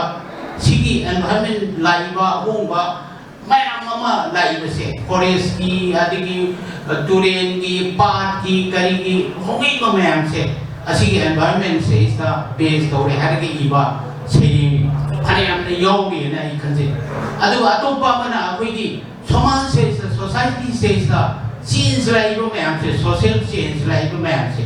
Masai old age home दगा तौरी बसी सही खरगी ममांग दा तारम बनती ओल्ड एज होम बाय से आइदी युंगी ममा मपा बु अखोइना थवोइनी यंगिरतर कांदा हलुइरब कांदा कनांगी यंगिना बलैतर कांदा ओल्ड एज होम अमदगा थंबिरंबा मदुदा मागी अरोइब पुंसी सिमालेन हंदनगा ममा मपा अखोइगी मचा मसुगी अदुग ममुगी करीगी मयाम नुंसीबो मयाम दो अदुदगी तो खाइना पुरे हारगा मागी ओल्ड एज अमदगा मपुंसी लेनदनगा तौबगा मसिगी ट्रेडिशन जे हाना लेरमनते ममागी जेनरेशन दा मसि लेरमनते ओल्ड एज मयाम जी बिति मयाम न खंगी ने ओल्ड एज यामना लिंखले अदुग मदेना मी लेतबा सुनती अदुगुबा अल्लमन मयाम यंबिनबा वातबा अदुग युमदा माकोइगी मचा मसुगी मरक्ता लेबदा नुमाइबा फंगद्रबा तुम अल्लमन मयाम तो मदुगी साइडाम खमोइदना ओल्ड एज होम सिंसी लिंखलकपने अदुगा सोशल चेंजेस मयाम अमा लाई अदगी रोल खुंगंदा करिदा याम वाना ममा मपाजना लो उरे हारगा अदुगा हेजाम नापी ओले हारगा ngai ओले हारगा लाइला जुन तमलक ꯑꯩꯈꯣꯏꯒꯤ ꯏꯆꯤꯜ ꯏꯅꯥꯎ ꯃꯌꯥꯝ ꯑꯃ ꯃꯔꯨꯞ ꯃꯄꯥꯡ ꯃꯌꯥꯝ ꯑꯃ ꯑꯆꯧ ꯑꯆꯧꯕ ꯄꯩꯁꯥ ꯑꯣꯏꯗꯅ ꯃꯔꯥꯏꯕꯛ ꯐꯗꯅ ꯑꯣꯏꯈ꯭ꯔꯦ ꯑꯗꯨꯗꯒꯤ ꯃꯥꯒꯤ ꯈꯨꯡꯒꯪꯗꯨ ꯑꯗꯨꯒ ꯃꯥꯒꯤ ꯏꯃꯨꯡ ꯃꯅꯨꯡ ꯑꯗꯨꯒ ꯁꯥꯒꯩ ꯅꯥꯇꯩ ꯄꯨꯝꯅꯃꯛꯁꯤ ꯂꯣꯏꯅ ꯊꯥꯗꯣꯛꯑꯝꯃꯦ ꯍꯥꯏꯔꯒ ꯏꯝꯐꯥꯜꯗ ꯍꯥꯏꯕ ꯇꯥꯏ ꯁꯣꯍꯣꯔꯗ ꯃꯥꯒꯤ ꯊꯕꯛꯇꯨꯅ ꯌꯥꯗꯗꯅ ꯑꯣꯏꯔꯝꯒꯅꯤ ꯑꯗꯨꯃꯥꯏꯅ ꯁꯣꯍꯣꯔꯗ ꯃꯥꯒꯤ ꯃꯌꯨꯝ ꯃꯀꯩ ꯂꯤꯡꯗꯅ ꯑꯌꯥꯝꯕꯅ ꯁꯣꯍꯣꯔꯒꯤ ꯅꯨꯄꯤ ꯂꯧꯔꯦ ꯍꯥꯏꯔꯒ ꯃꯗꯨꯗ ꯁꯦꯇꯜ ꯇꯧꯗꯨꯅ ꯂꯩꯈꯤꯕ ꯑꯗꯨꯒ ꯃꯥꯒꯤ ꯍꯥꯟꯅꯒꯤ ꯑꯩꯈꯣꯏꯒꯤ ꯈꯨꯡꯒꯪꯒꯤ ꯄꯨꯟꯁꯤꯗꯨꯗꯒꯤ ꯃꯥꯅ ꯈꯥꯏꯗꯣꯛꯑꯦ ꯍꯥꯏꯔꯒ ꯇꯣꯉꯥꯟꯕ ꯄꯨꯟꯁꯤ ꯑꯃꯗ ꯃꯥꯅ ꯂꯩꯈꯤꯕ ꯃꯗꯨꯒꯤ ꯁꯣꯁꯤꯌꯦꯜ ꯆꯦꯟꯖꯦꯁ ꯃꯌꯥꯝ ꯑꯅꯧꯕ ꯃꯤꯔꯣꯜꯁꯦ ꯑꯩꯈꯣꯏ ꯂꯥꯛꯏꯕꯁꯦ ꯃꯁꯤꯒꯤ ꯀꯩꯅꯣꯃ ꯃꯗꯨꯏꯗ ꯊꯤꯝꯁꯤꯗ ꯌꯨꯝꯐꯝ ꯑꯣꯏꯔꯦ ꯍꯥꯏꯔꯒ ꯃꯌꯥꯝ ꯑꯃꯁꯨ ꯂꯩ ꯑꯗꯒꯤ ꯑꯃꯨꯛ ꯁꯣꯍꯣꯔꯒꯤ ꯑꯗꯨꯒ ꯁꯣꯍꯣꯔꯗ ꯊꯦꯡꯅꯔꯤꯕ ꯑꯍꯣꯡꯕ ꯃꯌꯥꯝꯁꯦ ꯃꯁꯤ ꯑꯩꯈꯣꯏꯒꯤ ꯄꯆꯥꯒꯨꯝꯕꯅ ꯃꯥꯒꯤ ꯏꯝꯐꯥꯜ ꯑꯃꯁꯨꯡ ꯃꯥꯒꯤ ꯏꯁꯤꯡ ꯅꯨꯡꯁꯤꯠꯀꯤ ꯐꯤꯕꯝꯗ ꯃꯥꯒꯤ ꯅꯣꯚꯦꯜꯗꯨꯗ ꯏꯈꯤꯕ ꯑꯗꯨꯃꯥꯏꯅ ꯑꯩꯈꯣꯏꯅ ꯁꯤꯗꯩꯁꯤꯗ ꯊꯦꯡꯅꯔꯤꯕ ꯑꯍꯣꯡꯕ ꯑꯗꯒꯤ ꯃꯇꯝꯅ ꯄꯨꯔꯛꯄ ꯁꯣꯁꯤꯌꯦꯜ ꯆꯦꯟꯖꯦꯁ ꯃꯌꯥꯝꯁꯦ ꯃꯁꯤꯗ ꯃꯤꯠꯌꯦꯡ ꯆꯪꯉꯦ ꯍꯥꯏꯔꯒ ꯏꯕ ꯃꯗꯨꯅ ꯃꯉꯣꯟꯗ ꯑꯆꯧꯕ ꯏꯝꯄꯦꯛ ꯑꯃ ꯑꯩꯈꯣꯏ ꯅꯍꯥ ꯑꯣꯏꯔꯤꯕ ꯀꯕꯤ ꯑꯩꯈꯣꯏꯒꯤ ꯑꯃꯔꯖꯤꯠꯇ ꯏꯝꯄꯦꯛ ꯑꯃ ꯄꯤꯔꯦ ꯍꯥꯏꯔꯒ ꯃꯗꯨꯗ ꯐꯥꯎꯔꯛꯄ ꯋꯥꯈꯜ ꯃꯌꯥꯝꯗꯣ ꯃꯗꯨꯗ ꯌꯨꯝꯐꯝ ꯑꯣꯏꯔꯒ ꯏꯕ ꯁꯩꯔꯦꯡ ꯃꯌꯥꯝ ꯑꯃꯁꯨ ꯌꯥꯎꯏ ꯑꯗꯨ ꯃꯉꯣꯟꯗ ꯑꯩꯅ ꯎꯖꯗꯕ ꯑꯃꯅ ꯌꯥꯝꯅ ꯃꯀꯥ ꯂꯥꯝꯅ ꯎꯖꯗꯕ ꯑꯃꯅ ꯃꯥꯅ ꯍꯥꯅꯤ ꯑꯗꯨ ꯔꯣꯃꯥꯟꯇꯤꯛ ꯀꯩꯅꯣꯁꯦ ꯑꯦꯔꯦꯅꯥꯁꯦ ꯃꯁꯤꯗ ꯃꯥꯁꯤ ꯆꯪꯁꯜꯂꯝꯒꯅꯤ ꯑꯗꯨꯕꯨ ꯁꯩꯔꯦꯡꯒꯤ ꯀꯩꯅꯣꯁꯤꯡꯁꯤꯗꯗꯤ ꯁꯩꯔꯦꯡꯁꯤꯡ ꯑꯁꯤꯗ ꯃꯗꯨꯒꯤ ꯌꯥꯝꯅ ꯑꯦꯛꯁꯄ꯭ꯂꯤꯁꯤꯠ ꯑꯣꯏꯕ ꯌꯥꯝꯅ ꯃꯈꯥ ꯐꯣꯡꯕ ꯃꯃꯤꯁꯦ ꯑꯩ ꯇꯥꯕ ꯎꯗꯦ ꯌꯥꯝ ꯇꯥꯡꯅ ꯐꯪꯉꯤ ꯑꯗꯨꯒ ꯁꯩꯔꯦꯡꯒꯤ ꯂꯥꯏꯔꯤꯛ ꯑꯁꯤꯗ ꯌꯥꯎꯗꯕꯗꯤ ꯅꯠꯇꯦ ꯑꯩꯁꯤꯅ ꯎꯖꯕ ꯃꯇꯝꯗ ꯁꯩꯔꯦꯡ ꯑꯅꯤꯈꯛ ꯄꯨꯟꯁꯤ ꯑꯃꯒꯤ ꯂꯩꯆꯤꯜ ꯍꯥꯏꯕꯅꯦ ꯑꯗꯩ ꯑꯃꯅ ꯎꯄꯥꯜ ꯋꯥꯄꯥꯜ ꯑꯃꯗꯤ ꯑꯁꯪꯕ ꯃꯥꯂꯦꯝ ꯍꯥꯏꯅ ꯄꯨꯟꯁꯤ ꯑꯃꯗꯤ ꯂꯩꯆꯤꯜ ꯑꯗꯒꯤ ꯍꯥꯏꯕ ꯁꯤꯃꯒ ꯑꯗꯨꯒ ꯅꯨꯡꯁꯤꯕ ꯊꯥꯖꯕ ꯑꯃꯗꯤ ꯃꯪ ꯍꯥꯏꯅ ꯌꯥꯝꯅ ꯇꯥꯡꯅ ꯁꯩꯔꯦꯡ ꯑꯅꯤ ꯑꯍꯨꯝ ꯈꯛꯇꯤ ꯍꯥꯏꯔꯤꯕ ꯂꯥꯏꯔꯤꯛ ꯑꯁꯤꯗ ꯔꯣꯃꯥꯟꯇꯤक ꯀꯩꯅꯣꯔꯣꯝꯗ ꯆꯪꯁꯤꯜꯂꯦ ꯍꯥꯏꯔꯒ ꯑꯗꯨꯗ ꯏꯕ ꯁꯩꯔꯦꯡꯒꯤ ꯀꯩꯅꯣꯅꯤ ꯑꯗꯨꯁꯨ ꯌꯥꯝꯅ ꯑꯦꯛꯁꯄ꯭ꯂꯤꯁꯤꯠ ꯑꯣꯏꯅ ꯐꯣꯡꯗꯣꯛꯄꯗꯤ ꯅꯠꯇꯦ ꯑꯗꯨ ꯃꯥꯒꯤ ꯋꯥꯍꯩ ꯋꯥꯇꯥꯒꯤ ꯑꯃꯦꯡꯕ ꯊꯣꯠꯄ ꯑꯗꯨꯒ ꯃꯥꯒꯤ ꯊꯃꯣꯏꯒꯤ ꯃꯄꯥꯎ ꯈꯔꯗꯤ ꯍꯥꯏꯔꯤꯕ ꯁꯩꯔꯦꯡ ꯈꯔꯁꯤꯗ ꯑꯩꯈꯣꯏꯅ ꯎꯕ ꯐꯪꯏ ꯃꯄꯨꯡ ꯑꯣꯏꯅ ꯃꯥꯒꯤ ꯀꯩꯅꯣꯁꯤꯗ ꯎꯔꯤꯕꯗꯤ ꯑꯩꯈꯣꯏꯒꯤ ꯍꯧꯖꯤꯛꯀꯤ ꯃꯇꯝ ꯑꯁꯤꯗ ꯍꯣꯡꯉꯛꯏꯕ ꯃꯌꯥꯝꯁꯦ ꯑꯩꯈꯣꯏꯒꯤ ꯑꯁꯤꯒꯤꯗ ꯃꯥꯒꯤ ꯋꯥꯈꯜꯗ ꯐꯥꯎꯔꯛꯄ ꯀꯩꯅꯣ ꯃꯌꯥꯝ ꯑꯃ ꯁꯣꯁꯤꯌꯦꯜ ꯆꯦꯟꯖꯦꯁ ꯃꯌꯥꯝ ꯑꯃ ꯂꯥꯛꯏꯕ ꯈꯣꯠꯂꯤꯕ ꯃꯁꯤꯁꯨ ꯃꯉꯣꯟꯒꯤ ꯃꯥꯒꯤ ꯄꯨꯛꯅꯤꯡꯗ ꯐꯥꯎꯔꯛꯄ ꯃꯌꯥꯝꯁꯤ ꯑꯩ ꯏꯕꯅꯦꯅ ꯃꯗꯨꯒꯤ ꯌꯨꯝꯐꯝ ꯑꯣꯏꯕꯅꯦꯅ ꯈꯟꯖꯩ ꯑꯩ ꯌꯥꯝ ꯁꯥꯡꯅ ꯍꯥꯏꯖꯗ꯭ꯔꯒꯁꯨ ꯑꯩꯈꯣꯏ ꯃꯁꯤ ꯑꯩꯈꯣꯏꯒꯤ ꯚꯥꯕꯤ ꯃꯦꯝꯆꯧꯕꯤꯅꯁꯨ ꯑꯗꯨꯒ ꯏꯕꯨꯡꯉꯣ ꯂꯥꯏꯔꯤꯛꯁꯤꯒꯤ ꯃꯔꯝꯗ ꯌꯥꯝꯅ ꯀꯨꯞꯅ ꯍꯥꯏꯕꯤꯈꯤꯕ ꯏꯕꯨꯡꯉꯣ ꯔꯥꯖ ꯀꯦꯇꯟꯅꯁꯨ ꯃꯁꯤꯒꯤ ꯃꯔꯝꯗ ꯃꯌꯥꯝꯗ ꯇꯝꯕꯤꯈ꯭ꯔꯦ ꯑꯗꯨꯒ ngasi lengsin birba singna laik si kopi pai bi raga yum da pa biba matam da su kharadi apni amarjit ki wakhan kharadi ekoi mayamna phau bom di gane na khanje aduga aina laik si ki loisan jar padam khatam khaija dingi akoi ki babi na su na sai panbi ki bado aina paja ngarang si paja ba matam da su sab chan ai go da phau ji ekoi ki lamdam asida leibasi asigi matang le mai apagaba satirical kenoma man pi mi masagi leibak kaina lamai ni phu marida masi amna ya phajaba akoi ki lam asida leibasi da yang sadar wena yang pinching wena seisa piba adugumba chaina akoi ki chaithi ngama piba aduga lam asida leiba mi singjibu yek pa aduga saireng ne ne khande masi magi sailing si pa da mo dam dai sungara akoi oja lai kidrabo oja aramam napi gani oja laisram samrendro ki akoi babylon naiba akoi kaino se akoi sailing ama lai bani madu ai ningsing da da ngam de ma masi mai lai si ama gi sailing si pa da ma dam da oja laisram samrendro na magi babylon naiba saista lam sibu mana Babylon noina angang gi leba ko na mana picturize to body lam masida leba angang na sana bada sino bado akoi gi thangi sengba aya ba phone khande akoi gi leba ng saba thangi singna achat pa phone na ta ba paisa khande achat pa na ta ba leba ng saba toti khande khille ising ta ta ba leba ng saba toti adu mai na angang singi leba ko na adu gumna than la ba angang gi tourism ngam ta than ba adu balam lam mamoy na ꯑꯩꯈꯣꯏꯒꯤ ꯑꯣꯖꯥ ꯂꯥꯏꯁ꯭ꯔꯝ ꯁꯣꯃꯦꯟꯗ꯭ꯔꯅ ꯃꯥꯒꯤ ꯁꯩꯔꯦꯡ ꯕꯦꯕꯤꯂꯦꯟ ꯍꯥꯏꯁꯩꯁꯤꯗ ꯑꯉꯥꯡꯒꯤ ꯂꯩꯕꯥꯛ ꯍꯥꯏꯕꯁꯤꯗ ꯌꯥꯝ ꯐꯖꯅ describe ꯇꯧꯏ ꯃꯗꯨꯒꯤ ꯃꯁꯛ ꯑꯃ ꯑꯩꯅ ꯍꯧꯖꯤꯛꯀꯤ ꯑꯃꯔꯖꯤꯠꯀꯤ ꯃꯤ ꯃꯆꯥꯒꯤ ꯂꯩꯕꯥꯛ ꯑꯁꯦ ꯑꯁꯤꯁꯦ ꯌꯥꯝ ꯐꯖꯅ ꯑꯩ ꯃꯗꯨ ꯎꯖꯩ ꯑꯩ ꯃꯁꯤ ꯃꯌꯥꯝꯗ ꯇꯥꯕ ꯅꯨꯡꯉꯥꯏꯅꯤ ꯕꯥꯕꯤꯅꯁꯨ ꯉꯁꯥꯏ ꯄꯟꯕꯤꯈ꯭ꯔꯦꯀꯣ ꯃꯁꯤ ꯇꯥꯕ ꯅꯨꯡꯉꯥꯏꯅꯦꯅ ꯑꯩꯅ ꯃꯌꯥꯝ ꯃꯃꯥꯡꯗ ꯈꯤꯇꯪ ꯄꯥꯊꯣꯛꯆꯒꯦꯅ ꯑꯩ ꯀꯩꯅꯣ ꯇꯧꯗꯕꯅꯤ ꯄꯪꯖꯥꯝꯁꯨ ꯊꯝꯗꯦ ꯃꯇꯦꯛ ꯈꯤꯇꯪ ꯄꯥꯖꯒꯦ ꯑꯗꯨꯒ ꯑꯩꯒꯤ ꯈꯤꯇꯪ ꯊꯝꯖꯅꯤꯡꯕ ꯋꯥꯐꯝ ꯈꯔꯁꯦ ꯑꯩ ꯂꯣꯏꯁꯤꯟꯖꯒꯦ ꯃꯤ ꯃꯆꯥꯒꯤ ꯂꯩꯕꯥꯛ ꯁꯤ ꯌꯦꯡꯕꯤꯌꯨꯀꯣ ꯃꯌꯥꯝ ꯄꯥꯏꯈꯠꯂꯤ ꯆꯥꯎꯔꯕ ꯄ꯭ꯔꯣꯖꯦꯛ ꯀꯌꯥ ꯁꯦꯝꯒꯅꯤ ꯑꯃꯒꯤ ꯃꯊꯪꯗ ꯑꯃ ꯂꯝꯕꯤ ꯊꯣꯡ ꯐꯦꯛꯇꯔꯤ ꯏꯟꯗꯁꯇ꯭ꯔꯤꯁꯤꯡ ꯁ꯭ꯀꯨꯜ ꯀꯣꯂꯦꯖ ꯍꯣꯁꯄꯤꯇꯥꯜ ꯇꯔꯥ ꯆꯠꯊꯤ ꯆꯥꯝꯃ ꯂꯥꯛꯏ ꯂꯤꯁꯤꯡ ꯑꯃ ꯂꯣꯏꯈꯤ ꯂꯥꯛ ꯑꯃ ꯂꯥꯛꯏ ꯂꯦꯞꯄ ꯅꯥꯏꯗꯦ ꯊꯣꯛꯂꯛꯏ ꯂꯩꯕꯥꯛ ꯉꯥꯛꯅꯕ ꯑꯃꯒꯤ ꯃꯊꯪꯗ ꯑꯃ ꯃꯌꯨꯝ ꯃꯀꯩ ꯆꯥꯎꯅ ꯆꯥꯎꯅ ꯁꯥꯟꯅꯈꯤ ꯃꯈꯣꯏꯁꯤꯡꯗꯣ ꯂꯩꯕꯥꯛ ꯅꯤꯡꯕꯁꯤꯡꯗꯣ ꯆꯠꯈꯤ ꯄꯨꯗꯨꯅ ꯃꯣꯡꯐꯝꯗ ꯁꯤꯔꯗꯨꯅ ꯈꯨꯗꯣꯞ ꯑꯍꯤꯡꯕ ꯑꯁꯤꯕꯒꯤ ꯂꯩꯕꯥꯛ ꯂꯩꯔꯣꯟꯅ ꯌꯣꯝꯗꯨꯅ ꯑꯩꯈꯣꯏꯒꯤ ꯂꯩꯕꯥꯛ ꯑꯩꯈꯣꯏꯒꯤ ꯈꯨꯟꯅꯥꯏ ꯑꯩꯈꯣꯏꯒꯤ ꯂꯩꯕꯥꯛ ꯑꯩꯈꯣꯏꯒꯤ ꯈꯨꯟꯅꯥꯏ ꯎꯔꯤꯕꯔꯥ ꯑꯁꯦꯡꯕ ꯑꯆꯨꯝꯕ ꯐꯖꯕ ꯎꯔꯤꯕꯔꯥ ꯑꯁꯦꯡꯕ ꯑꯆꯨꯝꯕ ꯐꯖꯕ ꯖꯄꯥꯟꯒꯤ ꯋꯥꯔꯤ ꯔꯁꯤꯌꯥꯒꯤ ꯋꯥꯔꯤ ꯃꯤ ꯑꯆꯧꯕꯒꯤ ꯋꯥꯔꯤꯁꯤꯡ ꯇꯠꯇꯅ ꯇꯥꯏ ꯃꯤ ꯃꯆꯥꯗꯤ ꯀꯛꯆꯤꯡꯒꯨꯝꯅ ꯍꯣꯠꯅꯕꯗꯤ ꯀꯜꯂꯤ ꯑꯗꯨꯒ ꯂꯩꯅꯨꯡꯗ ꯂꯩ ꯃꯤ ꯃꯆꯥꯒꯤ ꯂꯩꯕꯥꯛꯇ ꯃꯤ ꯑꯆꯧꯕꯒꯤ ꯊꯕꯛ ꯇꯧꯕ ꯉꯝꯗꯦ ꯃꯇꯧ ꯇꯝꯕꯗꯤ ꯂꯦꯞꯇꯦ ꯑꯆꯧꯕ ꯃꯥꯟꯅꯕ ꯐꯝꯅꯥꯏꯕꯁꯤꯡꯅ ꯂꯩꯕꯥꯛꯀꯤ ꯌꯥꯝꯅ ꯈꯜꯂꯤ ꯃꯤꯅꯤꯁꯇꯔꯁꯤꯡꯅ ꯑꯃꯨꯛꯀ ꯍꯦꯜꯂꯤ ꯑꯆꯨꯝꯕ ꯍꯥꯏꯕꯗꯣ ꯃꯈꯣꯏꯒꯤ ꯐꯨꯔꯈꯥꯎꯗ ꯆꯦꯛꯁꯤꯟꯅ ꯌꯣꯝꯗꯨꯅ ꯄꯨꯏꯌꯦꯅ ꯑꯁꯤꯒꯤ ꯂꯥꯏꯁ꯭ꯔꯝ ꯑꯣꯖꯥ ꯀꯕꯤ ꯂꯥꯏꯁ꯭ꯔꯝ ꯁꯣꯃꯦꯟꯗ꯭ꯔꯣꯒꯤ ꯁꯩꯔꯦꯡ ꯕꯦꯕꯤꯂꯦꯟ ꯍꯥꯏꯗꯣ ꯃꯗꯨꯒ ꯀꯝꯄꯤꯌꯔ ꯇꯧꯔꯒ ꯑꯩꯅ ꯃꯁꯤ ꯍꯦꯛ ꯄꯥꯕ ꯃꯇꯝꯗ ꯑꯣꯖꯥ ꯁꯣꯃꯦꯟꯗ꯭ꯔꯣꯒꯤ ꯕꯦꯕꯤꯂꯦꯟ ꯍꯥꯏꯗꯣ ꯑꯩ ꯆꯞ ꯆꯥꯅ ꯅꯤꯡꯁꯤꯡꯉꯤ ꯇꯁꯦꯡꯕꯅꯤ ꯑꯩꯈꯣꯏꯒꯤ ꯑꯃꯔꯖꯤꯠꯅ ꯃꯥꯒꯤ ꯐꯥꯎꯔꯤꯕ ꯀꯔꯦꯝꯅꯔꯤꯕ ꯁꯦꯇꯔꯤꯀꯦꯜ ꯑꯣꯏꯅ ꯑꯩꯈꯣꯏꯒꯤ ꯏꯔꯤꯕꯁꯦ ꯂꯝꯗꯝ ꯑꯁꯤꯗ ꯃꯥꯅ ꯎꯔꯤꯕ ꯃꯁꯛꯇꯣ ꯑꯗꯨꯒꯤ ꯌꯥꯝꯅ ꯁꯛꯄꯥꯟꯕ ꯃꯁꯛ ꯑꯃ ꯑꯩ ꯄꯤꯕꯅꯦꯅ ꯈꯟꯖꯩ ꯑꯗꯨꯅ ꯌꯥꯝ ꯁꯝꯅ ꯑꯩ ꯂꯣꯏꯁꯤꯟꯖꯔꯕꯗ ꯁꯩꯔꯦꯡꯒꯤ ꯂꯥꯏꯔꯤꯛ ꯑꯁꯤ ꯑꯩꯈꯣꯏꯒꯤ ꯀꯩꯅꯣꯒꯤ ꯏꯕꯨꯡꯉꯣ ꯑꯃꯔꯖꯤꯠ ꯌꯥꯝ ꯀꯨꯏꯔꯦ ꯃꯥ ꯅꯍꯥ ꯑꯣꯏꯔꯤꯉꯩꯗꯒꯤ ꯍꯧꯅ ꯏꯕꯨꯡꯉꯣ ꯁꯔꯆꯥꯟ ꯍꯣꯏ ꯀꯔꯤ ꯍꯣꯏꯒꯤ ꯃꯇꯨꯡ ꯏꯜꯂꯦ ꯍꯥꯏꯔꯒ ꯁꯥꯍꯤꯇ꯭ꯌꯗ ꯌꯥꯝ ꯊꯋꯥꯏ ꯌꯥꯝ ꯆꯪꯁꯤꯟꯖꯔꯛꯄꯅꯤ ꯍꯧꯖꯤꯛ ꯃꯥꯒꯤ ꯃꯦꯆꯨꯔꯤꯇꯤ ꯑꯃ ꯑꯩ ꯌꯧꯔꯛꯑꯦ ꯍꯥꯏꯅ ꯑꯩ ꯈꯟꯖꯩ ꯑꯗꯨꯅ ꯂꯝꯗꯝꯁꯤꯒꯤ ꯂꯩꯔꯤꯕ ꯄꯣꯠꯁꯛꯁꯤꯡ ꯑꯗꯨꯒ ꯑꯀꯣꯏꯕꯗ ꯂꯩꯔꯤꯕ ꯂꯝꯗꯝꯁꯤꯒꯤ ꯑꯩꯈꯣꯏꯒꯤ ꯑꯦꯟꯚꯥꯏꯔꯟꯃꯦꯟ ꯃꯌꯥꯝ ꯑꯁꯦ ꯃꯁꯤ ꯌꯦꯡꯕ ꯃꯇꯝꯗ ꯑꯍꯜ ꯑꯃꯒꯤ ꯃꯤꯠꯌꯦꯡꯁꯤ ꯃꯉꯣꯟꯗ ꯂꯥꯛꯑꯦ ꯅꯍꯥ ꯑꯃꯒꯤ ꯌꯥꯝꯅ ꯁꯥꯎꯅꯤꯡꯕ ꯊꯨꯒꯥꯏꯅꯤꯡꯕ ꯑꯗꯨꯒ ꯌꯩꯈꯥꯏꯅꯤꯡꯕ ꯑꯗꯨꯒꯤ ꯃꯤꯡꯗꯨ ꯅꯠꯇꯦ ꯃꯥꯅ ꯎꯔꯤꯕꯁꯤ ꯌꯥꯝꯅ ꯃꯑꯣꯡ ꯃꯥꯟꯗꯕ ꯌꯥꯝ ꯃꯦꯆ꯭ꯌꯣꯔ ꯑꯣꯏꯕ ꯌꯥꯝꯅ ꯃꯦꯆ꯭ꯌꯣꯔꯤꯇꯤ ꯑꯃ ꯂꯥꯛꯄꯒꯤ ꯃꯃꯤ ꯑꯃ ꯑꯩꯈꯣꯏꯒꯤ ꯑꯃꯔꯖꯤꯠꯀꯤ ꯍꯨꯏꯁꯤꯡ ꯑꯁꯤꯗ ꯑꯩ ꯃꯃꯤ ꯇꯥꯔꯦꯅ ꯈꯟꯖꯩ ꯃꯁꯤ ꯃꯍꯥꯛꯀꯤ ꯁꯥꯍꯤꯇ꯭ꯌꯒꯤ ꯂꯝꯗ ꯁꯩꯔꯦꯡꯒꯤ ꯂꯝꯗ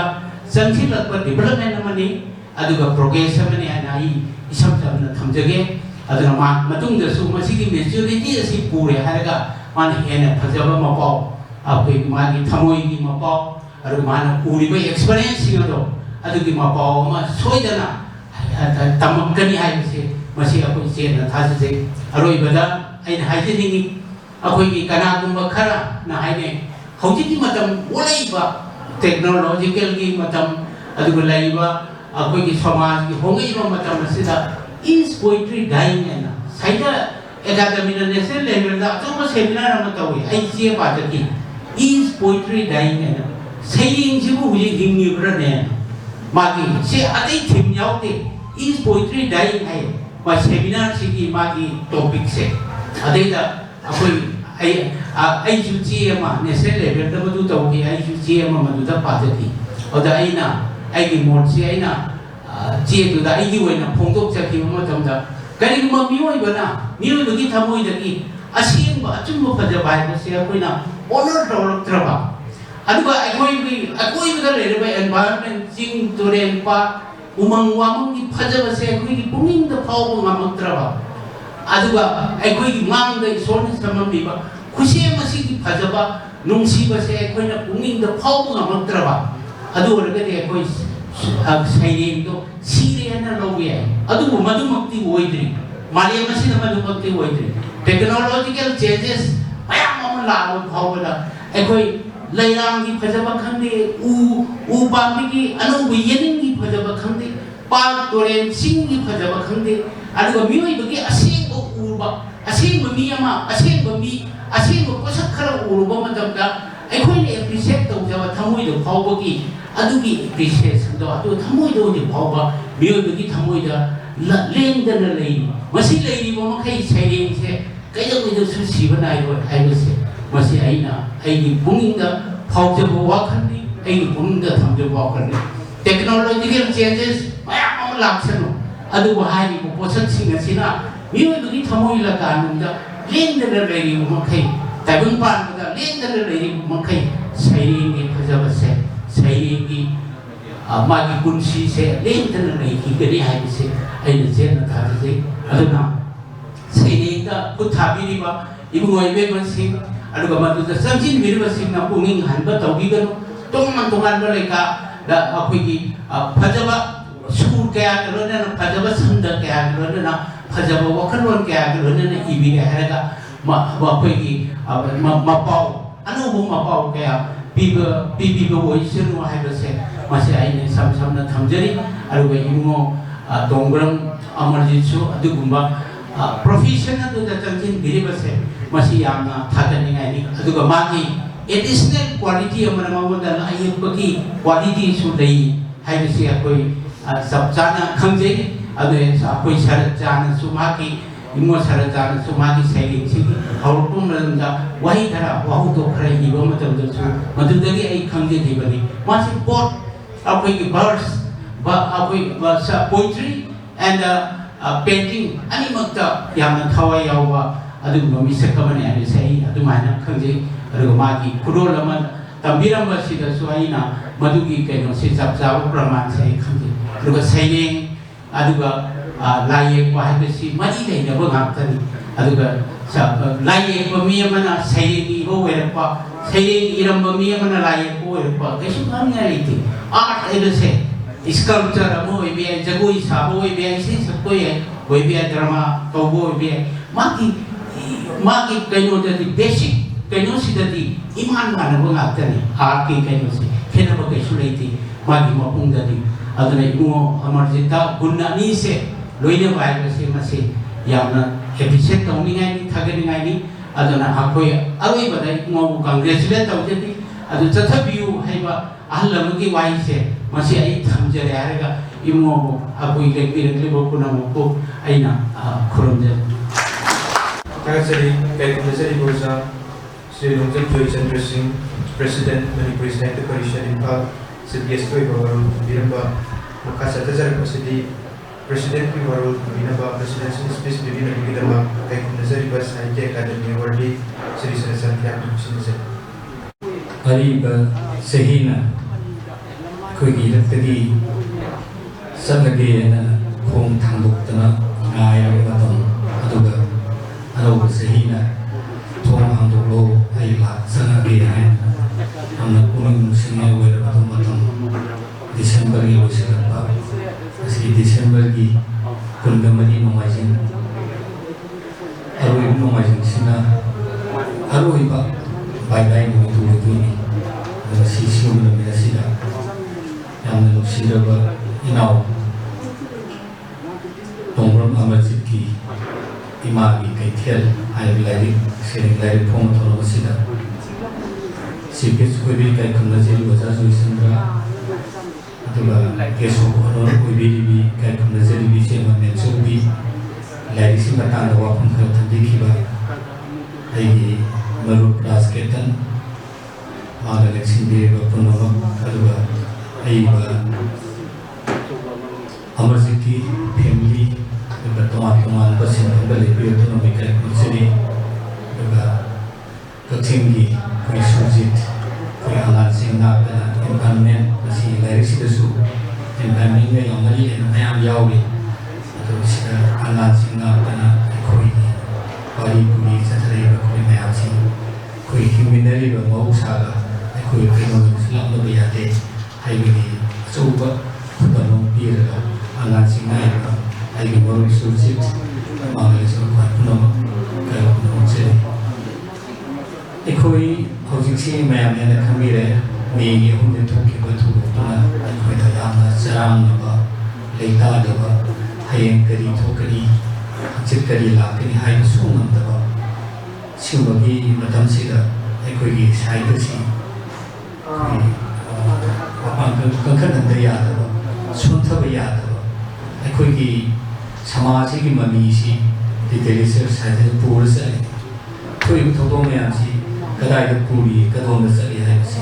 aikoigi rakpa wari saireng drama novel na loin magi tai hojik me onde thogi thosi hojik mayamna saireng da khane loina mayamna theda mirna le masi ai bising thamo da phau luri bidi phau ri to yam emotion da ta aikoigi nihatan numai da butu khakna ta yamna wahai di ai bagi di khwai da ki maru oi basi wahai amagi arthasi yamna pobiya aduna wahai ki magun adugi mati ai bai ko de lai pasingi khwai da ki maru oi ba khoi machu se lai pasinga loina di ba machu seksak pasinga loina di ba sur akoi ai bo loina di ba wahai yamna maru oi ba ayam si tana thana yada ba tani basi si machu gi adagi sur gi wahai gi punama nasi thawama sida khundindari nasi yam nuai adana aikoi phana yamna la su phana yamna tamthiba monglei la su aigi tradition aigi haurakam imaleba nusidragadi punama ma khigani amata leiro adana aikoi asa tawbi basi mi ahumi thobi buthoksi aikoi soidana baki aikoi na mai pakani aikoi kaidowi dasu mai thiroi haibasi aikoi da fawi aikoi da lei adana amaziki saving sida yawi ba thengnari mayamse aikoi da nationalism ki mami ama aikoi da yawi aikoi mali imam manipur hai sinota da yawi ba yamna fajakhra koi he laihaptagi hojik ho lai ba khongjak sida thengnari ba kopuru gi thangjing gi tihjul lai ba yamna manipur sida yawi mayamse si khudima aikoi da siela matamda aikoi kaido isu mai thira aikoi kaido isu mai thira su ngamoi aikoi da mai pakani matang gi nungle si nga khini ire yeduna amada thengjana ba amada thangsu ma matung tan sakhi matamda khari ma khar sui thengna da usma yaro aduna koi gi 17th century da garibani was maharaj na koi gi kombudo pegoda ni no mayam thakhaya ga kombudo pegoda yoksan laga thong da thangpam hai na koi na hai si yebno mayam ma na takhaya ga aduna ai koi na mayam na thangpam hai na hai du natte taseng gadi kombudo pegoda da lai ba thongi mathak to kathak bane thatak bane aduna aikoi na maitei singsina laphu oigera morsan soitpio laphu bar kathaki matamda maham mayo jonga kan hani pambi du oiroi aduna yebna ba nakoi loina ma amu hanna hawla ganu maton jong thingala ganu ma thongi maton kathak bane sagon to ma ko to begoda thojela hairi ba thongji hojiki akena 2013 da akena Myanmar sakwa matamda museum mamada thongdu lehewa thongni mato katha aduna yebna ba nakoi aduna hojik awa oigera amo yebna ba ma thong matamda thinglei to pami apung nunatte aduna yebna ba ma katha kheba damaina thorpani aikhoina katha kane aikhoina masi akoi gi masi garibani was mara pamai bagi matamda thanniba tawniba adagi yebna mayam amon noi thora garu kaina adugi asma thajabu dugolena thaname asabe kausna yaroi da ningsing le madugi nationalism madugi mami magi imam manipur tari nasi japanese singsina yam sauna mai paisi kari no hai kana okoi ne mokoi da nationalism ma maraiba marandam siru mami tari nasi hepek matamda Japanese singse nasi Japanese Japanese su fang roi 1945 ki August ki tang tarukta amasung mapanda Hiroshima amasung Nagasaki da bom thadaki matamda pung tum matamda masidi pung sang laisi makhoi da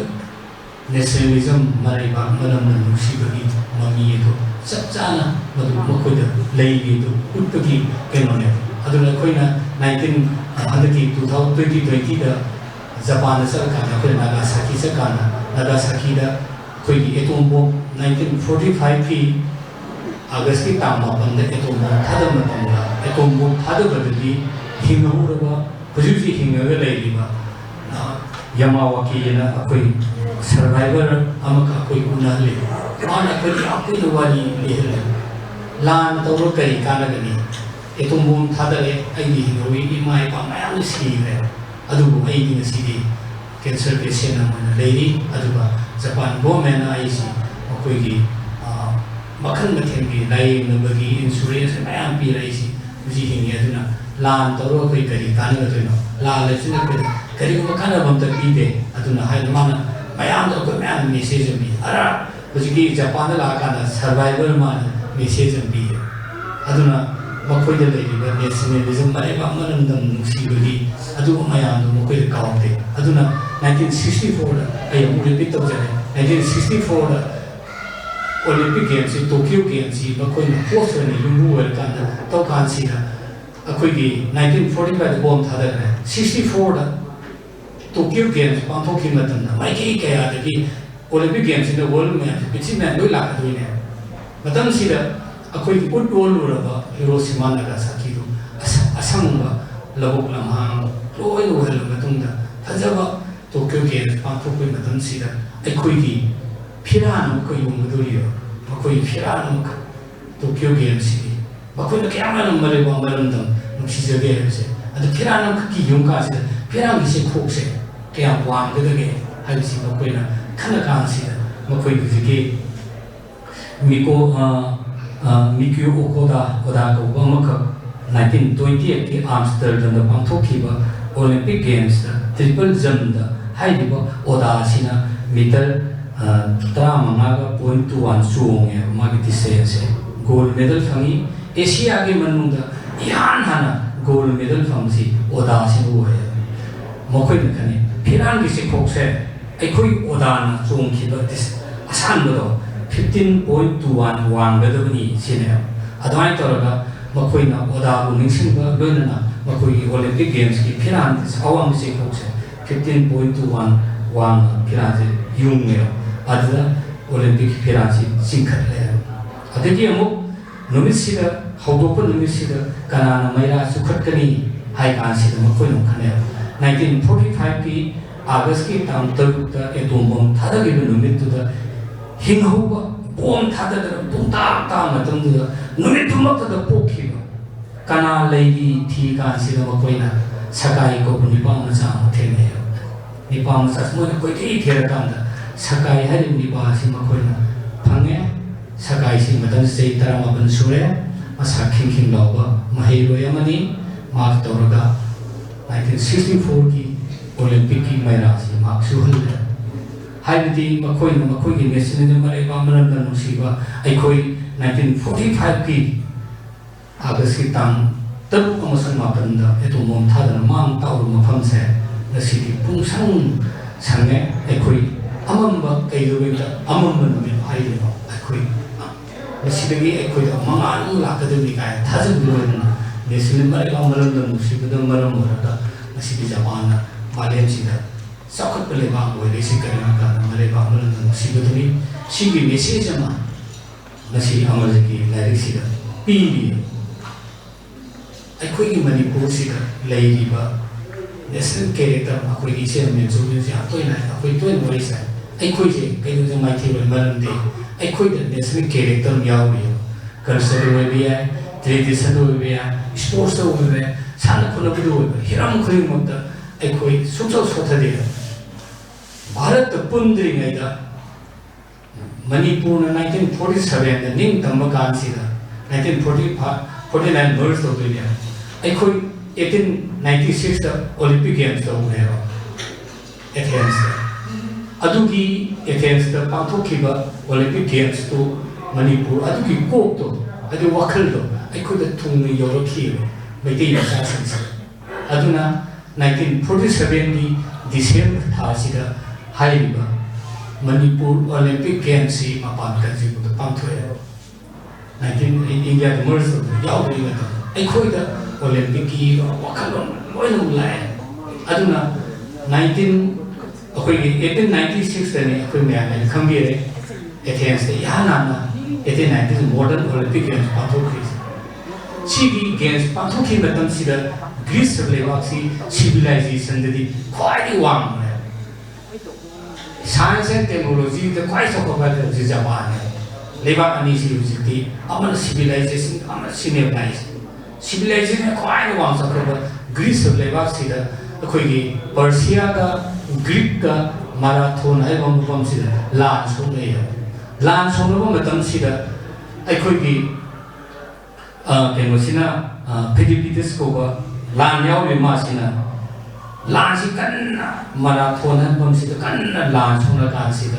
ma na Persian ma fu mai thi ba pi ra ka akoi gi Greek na me every pau chima Athens pau ki bla marathon han bom du gi ma na khong sia la ga sing pa turian na matang la la ga sa ka sa da ma na sia la ga Athens lao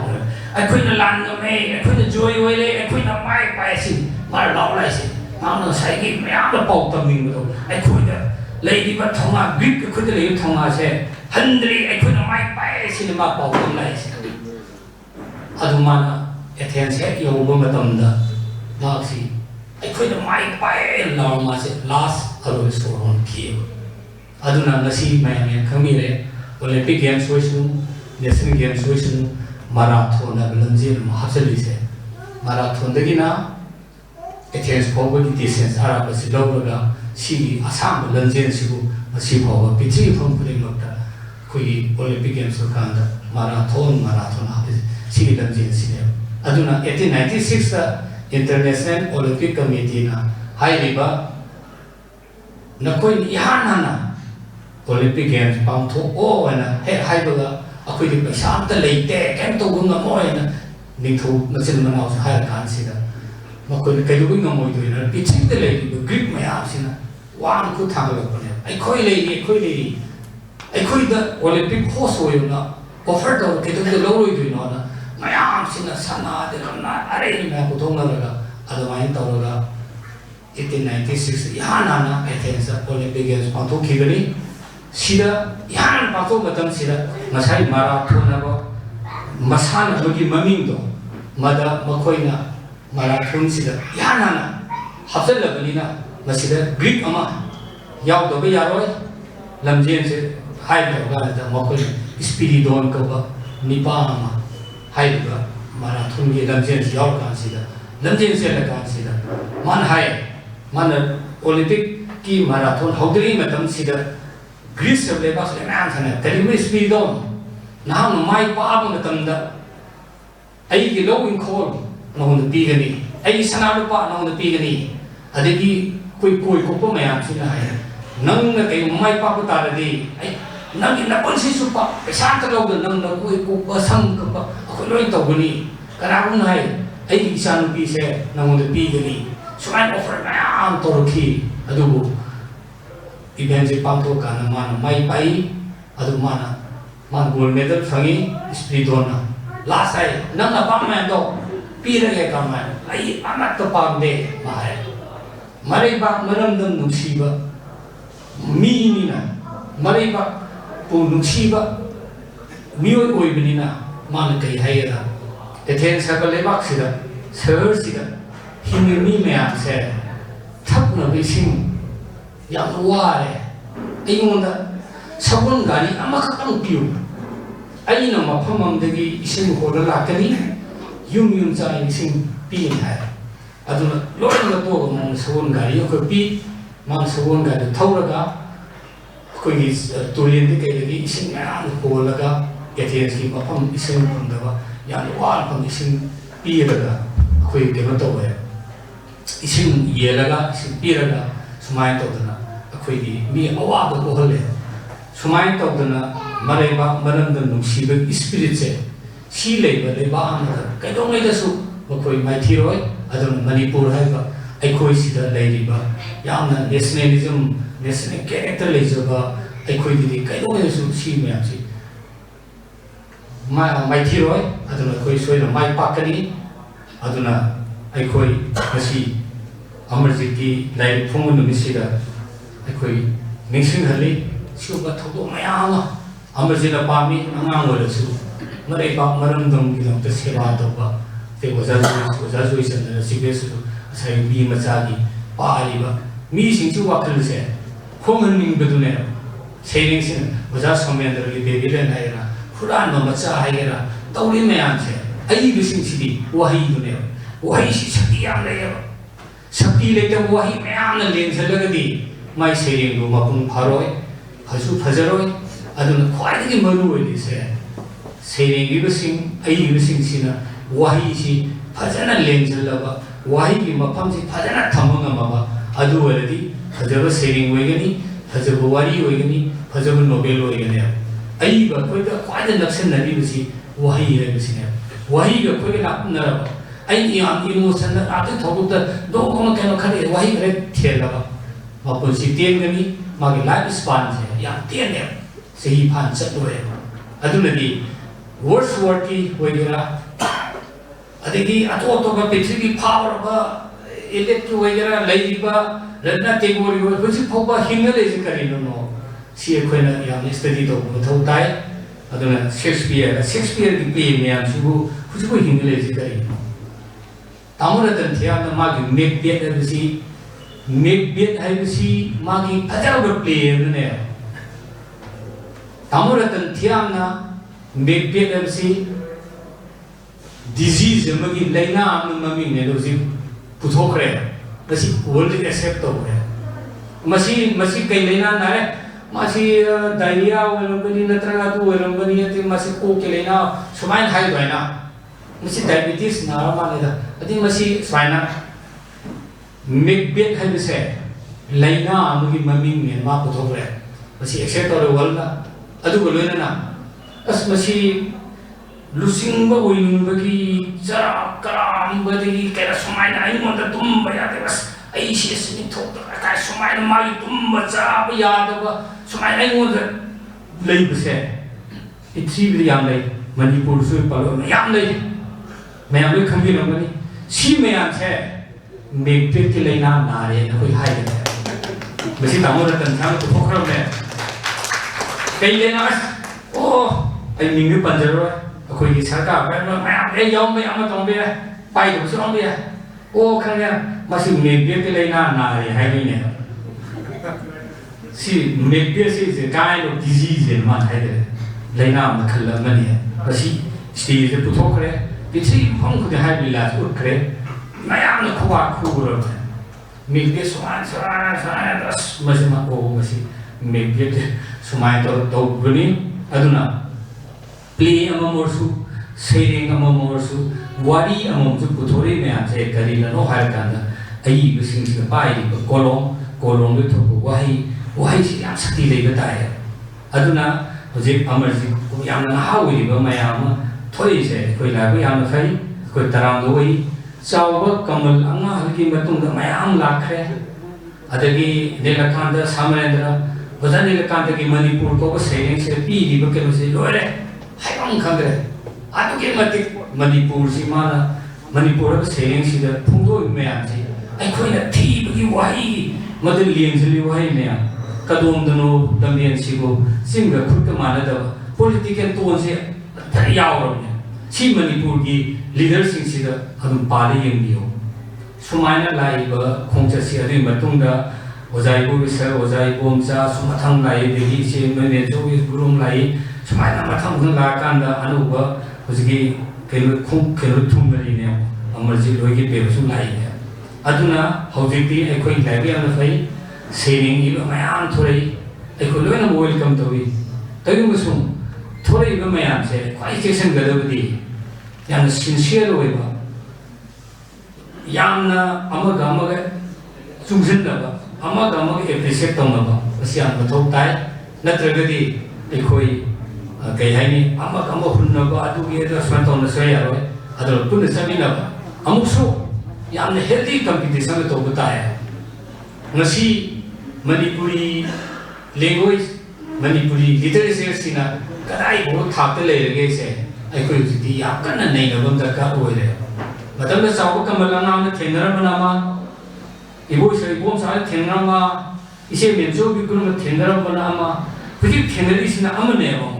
si matam di matumina pira ine base ko matam sa thenadra gadi ngasi akhoi ki Marathi obi ai Bengali obi ai international level da Sandrakan sida koi Manipuri literature sina sangmang amabra kai du sangre hai se koi yamna thau tari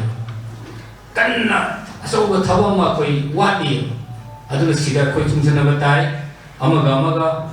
chungsana raga koi si honor kan se yani aduna hujikti yamna sincere oiba yamna iba aduga quality plus quantity is laksana quantity de marak quality is yaw kana aduga koina yamna sena har kanda magul leiba asai wahai gi mapam chana to mapung khaba sering dudi akoi sembatai aduna hujiksi ai koi yamna sena har kanda hojiki haropi ba miro sina yamna kai hai ta numai ta bahai ga award ngauba award ni haragadi award sida hekta hadat kana sangi award sida ahanga award ngau su ji yam thore mase ko yam lai thibani award sida koi keno su so ai ha zamela kan kana imonda no maharame sere nang si sade academy gi hailen sam yawi he ai mo ado madu ai phangide Wazana yang dai, award kaya orang itu su award ki wakal songkang gano, yang surprise wena, bang kaya orang takkan nak tanya kan, madur surprise tak nuai beto, award kami nuai beto kau, nang tangan ni kan ni hari ada tahu tu wan om na tahu tu adu di award ki magur liau de, award ki nuai beto pangoi, award aku kena semua gano, kan gano kan, ayo adu main orang kan amat terlete. Aduna sang alaman mayam se tenar lakhi gani aduna ina thamjin bedi ai khoi award ki da mata thabak tawada banate ai khoi tawada ba ithong mayam lei ai ki thau se torakana automatically tum mana hoigera reward hoigera loina dum patung ina rakani adu simaina thamningi anda khoi ge ye kenogi State Academy Award anda khoi ge Gambini Kawanupi ama Nutin Sam ka Tripura ki phangi jury si koi Romesh Memton aduga ega Birendra Kumar Boygani matam amadadi ai khoi State Academy na piba award sing se jury se lauthom de asi yam confidential wala thanami hujikti award lauthopa ke lena jury meming su lauthoya manam di sigi title se Tumba kau ni pam na award pangisi makoi ohum na bibani hai tu makoi bol se pass to thokhi na matama madana lo daga thamaga State Academy award pire sine ai ni nusi degree State Academy award 2006 ta phanga tanda ai gi jury si kan lok thok khang de ko na khangi imasi binodini ne ngthomba maja kunjomo ne hijongi pabung guno ne moi hum sin ai gi jury we ado matam sida khangde laptop ta bani hojiti laptop ai khangne aduna sigi risk mayam daita mayam si jury gi achauba bakoi khute loi le aduna Indira Gandhi na ma gi hakki ba khoki matam adagi akoi gi siki Punjabi ke to matam tu da akoi gi saireng gi ba ama khakna yamna phajada ba yam symbol oina sinaraga magi sering sida sinar bane hai ni si jury ahumduna hajana pira mai la sida e State Academy si la thore nami be kaure adu Academy award la thor matung da life yen kan di Indira Gandhi bu yamna kana to ba adegi kana to Indira Gandhi se to adegi साइडे का office मैं थोंजन लगा नुंग लंजन बद येरुम मपुम थोंजन खोजन सब बात हो थोकी है other मसीदे एक आदमी वो पी यारो एक माय पी लो ना अदना जीवरी लव दो रिक्स थोता यान सावरपा सिमे जदना कोनंगदे जीवरी ममिंग सी लोइन मोइन अहुम द पीर ना लोइन लो मदुई दा मोइन अदवाने सुमायन तौदना लाखी अदना मणिपुर दसु कोई हंदकी जुब पुरस्कार की ज्यूरी जी लाइफ of हाइड साहित्य अकादमी हाइदना आई सामक ने मुझा अरुणा ने मुझा केस कुंजो ने अकोई हम जी कोई की कोलकाता दा मीटिंग से अंकन फिदेस होइना हाइड पनी अकोई हम जी कना केन खंदे एयरपोर्ट तक खाना कना कना अजु खंदे आई और कान होटल में कोई थुमा कान से अकोई हम जी ज्यूरी मेंबर हुए कान से अकोई की मीटिंग में सिदा अकोई कोई ना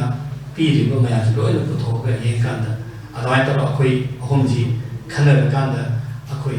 परशुराम थिंगनाम हंदकी परशुराम थिंगनाम दा कोई पीबनी अद आई ना है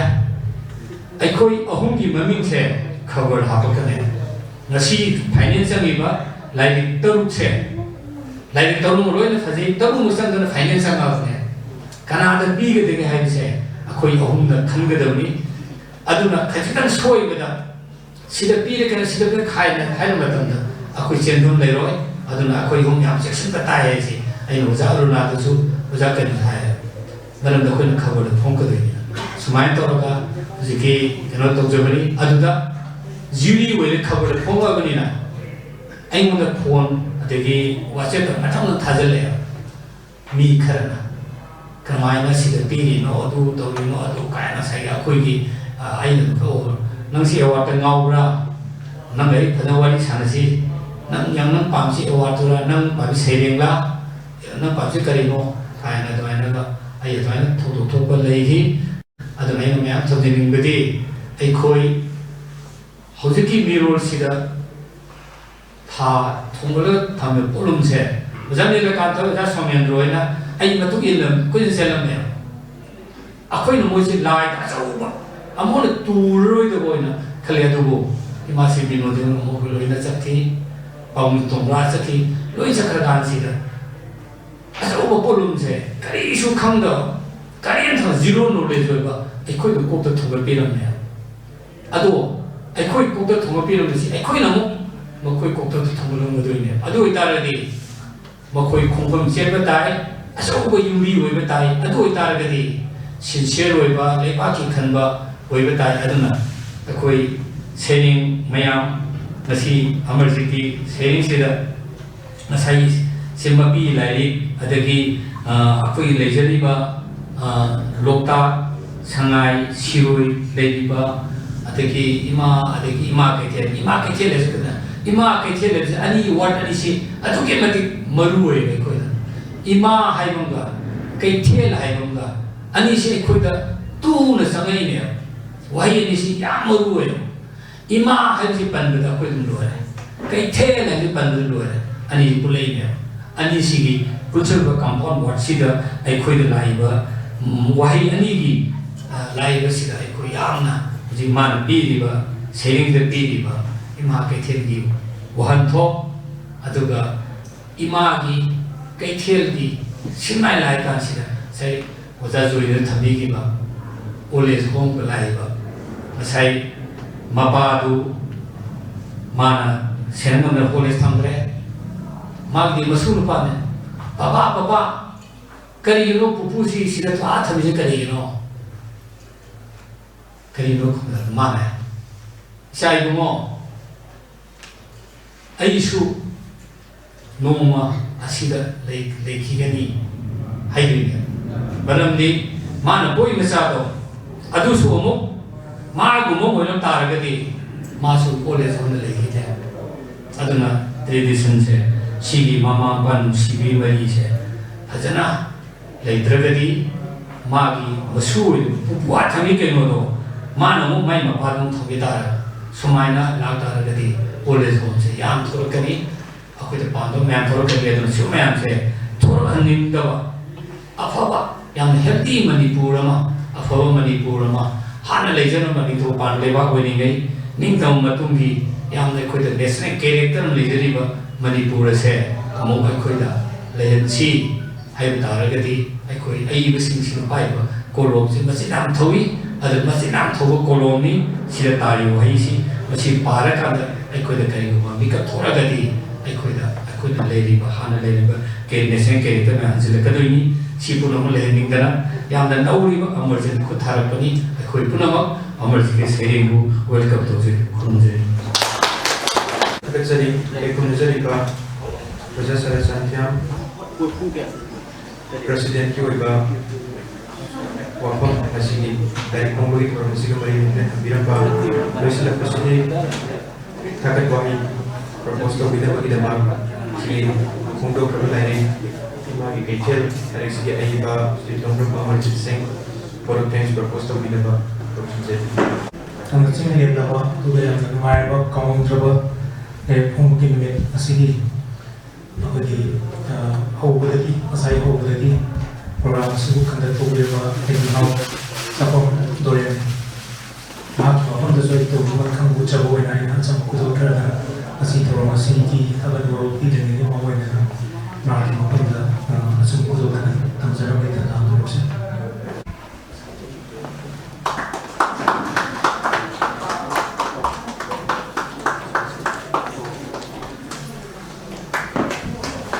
ꯉꯁꯤꯒꯤ ꯊꯧꯔꯝ ꯑꯁꯤꯒꯤ ꯌꯥꯝꯅ ꯃꯔꯨꯑꯣꯏꯕ ꯑꯊꯣꯏꯕ ꯂꯦꯡꯕꯤꯔꯛꯄ ꯑꯣꯏꯅ ꯂꯦꯡꯁꯤꯟꯕꯤꯕ ꯏꯀꯥꯏ ꯈꯨꯝꯅꯖꯔꯤꯕ ꯑꯣꯖꯥ ꯁ꯭ꯔꯤ ꯔꯣꯡꯖꯝ ꯖꯣꯏꯆꯟꯗ꯭ꯔ ꯍꯧꯖꯤꯛ ꯍꯧꯖꯤꯛ ꯃꯅꯤꯄꯨꯔ ꯁꯥꯍꯤꯇ꯭ꯌ ꯄꯔꯤꯁꯠꯀꯤ ꯄ꯭ꯔꯁꯤꯗꯦꯟꯠꯀꯤ ꯊꯕꯛꯁꯨ ꯄꯨꯕꯤꯔꯤꯕ ꯑꯣꯖꯥꯅ ꯑꯆꯤꯟꯕ ꯃꯇꯝ ꯀꯌꯥ ꯀꯥꯏꯊꯣꯛꯄꯤꯗꯨꯅ ꯉꯁꯤꯒꯤ ꯊꯧꯔꯝ ꯑꯁꯤꯕꯨ ꯃꯄꯨꯡ ꯐꯥꯍꯟꯕꯤꯔꯝꯕ ꯑꯗꯨꯒ ꯑꯩꯅ ꯍꯥꯏꯖꯕ ꯏꯃꯥꯒꯤ ꯀꯩꯊꯦꯜ ꯂꯥꯏꯔꯤꯛ ꯑꯁꯤꯒꯤ ꯃꯔꯝꯗꯁꯨ ꯑꯣꯖꯥꯅ ꯃꯔꯤꯛ ꯆꯨꯝꯕ ꯋꯥꯐꯝ ꯀꯌꯥ ꯊꯝꯕꯤꯔꯝꯕ ꯑꯁꯤꯒꯤꯗꯃꯛ ꯊꯃꯣꯏꯗꯒꯤ ꯇꯧꯕꯤꯃꯜ ꯈꯪꯕ ꯎꯠꯆꯔꯤ ꯑꯃꯁꯨꯡ ꯑꯣꯖꯥꯕꯨ ꯐꯣꯡꯅꯅ ꯈꯨꯔꯨꯝꯖꯔꯤ ꯃꯊꯪꯗ ꯉꯁꯤꯒꯤ ꯊꯧꯔꯝ ꯑꯁꯤꯒꯤ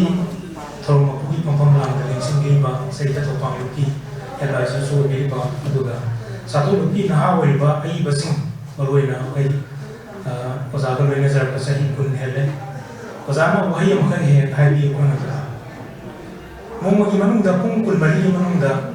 ꯃꯤꯀꯨꯞ ꯈꯔꯗꯪ ꯑꯣꯏꯔꯁꯨ ꯃꯤꯅꯤꯠ 10ꯗꯪ ꯑꯣꯏꯔꯁꯨ ꯏꯃꯥ ꯂꯩꯕꯥꯛꯀꯤꯗꯃꯛ ꯑꯩꯒꯤ ꯖꯥꯇꯤꯒꯤꯗꯃꯛ ꯑꯩꯒꯤ ꯈꯨꯡꯒꯪꯒꯤꯗꯃꯛ ꯈꯟꯕ ꯉꯝꯒꯗꯕꯅꯤ ꯍꯥꯏꯅ ꯑꯣꯖꯥꯅ ꯍꯦꯛ ꯇꯥꯛꯄꯤ ꯑꯗꯨꯒꯤ ꯄꯥꯎꯇꯥꯛ ꯑꯗꯨꯒꯤ ꯃꯇꯨꯡ ꯏꯟꯅ ꯑꯩꯈꯣꯏꯅ ꯑꯣꯖꯥꯒꯤ ꯇꯨꯡꯏꯟꯖꯔꯛꯇꯨꯅ ꯉꯁꯤꯗꯤ ꯑꯁꯤꯒꯨꯝꯕ ꯂꯥꯏꯔꯤꯛ ꯑꯃ ꯐꯣꯡꯕ ꯉꯝꯖꯕꯁꯤ ꯑꯩ ꯑꯣꯖꯥꯒꯤ ꯃꯐꯝꯗ ꯂꯃꯟ ꯊꯣꯟꯖꯔꯤ ꯄꯨꯟꯁꯤꯒꯤ ꯁꯤꯡꯕ ꯉꯝꯂꯣꯏꯗꯕ ꯂꯃꯟ ꯑꯃ ꯊꯣꯟꯖꯔꯤ ꯑꯣꯖꯥꯕꯨ ꯉꯝꯕꯒꯤ ꯊꯥꯒꯠꯆꯔꯤ ꯑꯃꯗꯤ ꯑꯣꯖꯥ ꯑꯔꯥꯝꯕꯝ ꯄꯨꯡꯕꯤ ꯃꯦꯝꯆꯧꯕꯤ ꯃꯌꯥꯝꯅ ꯂꯩꯕꯥꯛꯅ ꯊꯣꯏꯗꯣꯛꯅ ꯁꯛꯈꯪꯅꯔꯕꯤ ꯑꯣꯖꯥ ꯁꯥꯍꯤꯇ꯭ꯌ ꯑꯦꯀꯥꯗꯃꯤ ꯑꯦꯋꯥꯔꯗꯤ ꯑꯣꯖꯥꯅ ꯑꯩꯈꯣꯏꯉꯣꯟꯗꯁꯨ ꯑꯗꯨꯝ ꯃꯔꯛꯇꯁꯨ ꯀꯔꯤꯒꯨꯝꯕꯗꯁꯨ ꯑꯗꯨꯝ ꯆꯩꯕꯤ ꯀꯔꯤꯒꯨꯝꯕꯗꯁꯨ ꯐꯖ ꯐꯖꯕ ꯄꯥꯎꯇꯥꯛ ꯀꯌꯥ ꯄꯤꯕꯤ ꯂꯦꯞꯇꯅ ꯁꯩꯔꯦꯡ ꯏꯅꯕ ꯃꯅꯤꯄꯨꯔꯤ ꯈꯣꯔꯤꯔꯣꯜꯗ ꯅꯍꯥ ꯑꯣꯏꯔꯤꯕ ꯑꯩꯈꯣꯏꯅ ꯀꯔꯤ ꯇꯧꯕ ꯌꯥꯒꯗꯒꯦ ꯍꯥꯏꯕꯅꯆꯤꯡꯕ ꯄꯥꯎꯇꯥꯛ ꯄꯥꯎꯖꯦꯜ ꯀꯌꯥ ꯂꯦꯞꯇꯅ ꯑꯗꯨꯝ ꯄꯤꯕꯤ ꯑꯣꯖꯥꯒꯤ ꯑꯆꯤꯟꯕ ꯊꯋꯥꯏ ꯀꯌꯥ ꯀꯥꯏꯊꯣꯛꯄꯤꯗꯨꯅ ꯉꯁꯤ ꯑꯩꯍꯥꯛꯀꯤ ꯂꯥꯏꯔꯤꯛ ꯐꯣꯡꯕ ꯅꯨꯃꯤꯠ ꯑꯁꯤꯗ ꯑꯣꯖꯥꯅ ꯑꯈꯟꯅꯕ ꯂꯦꯡꯕꯤꯔꯛꯄ ꯑꯣꯏꯅ ꯅꯤꯡꯁꯤꯡꯕꯤꯕꯒꯤꯗꯃꯛꯁꯨ ꯑꯣꯖꯥꯕꯨ ꯉꯝꯈꯩ ꯂꯩꯇꯅ ꯇꯧꯕꯤꯃꯜ ꯈꯪꯕ ꯑꯃꯁꯨꯡ ꯊꯥꯒꯠꯄ ꯐꯣꯡꯗꯣꯛꯆꯔꯤ ꯑꯗꯨꯒ ꯉꯁꯤꯒꯤ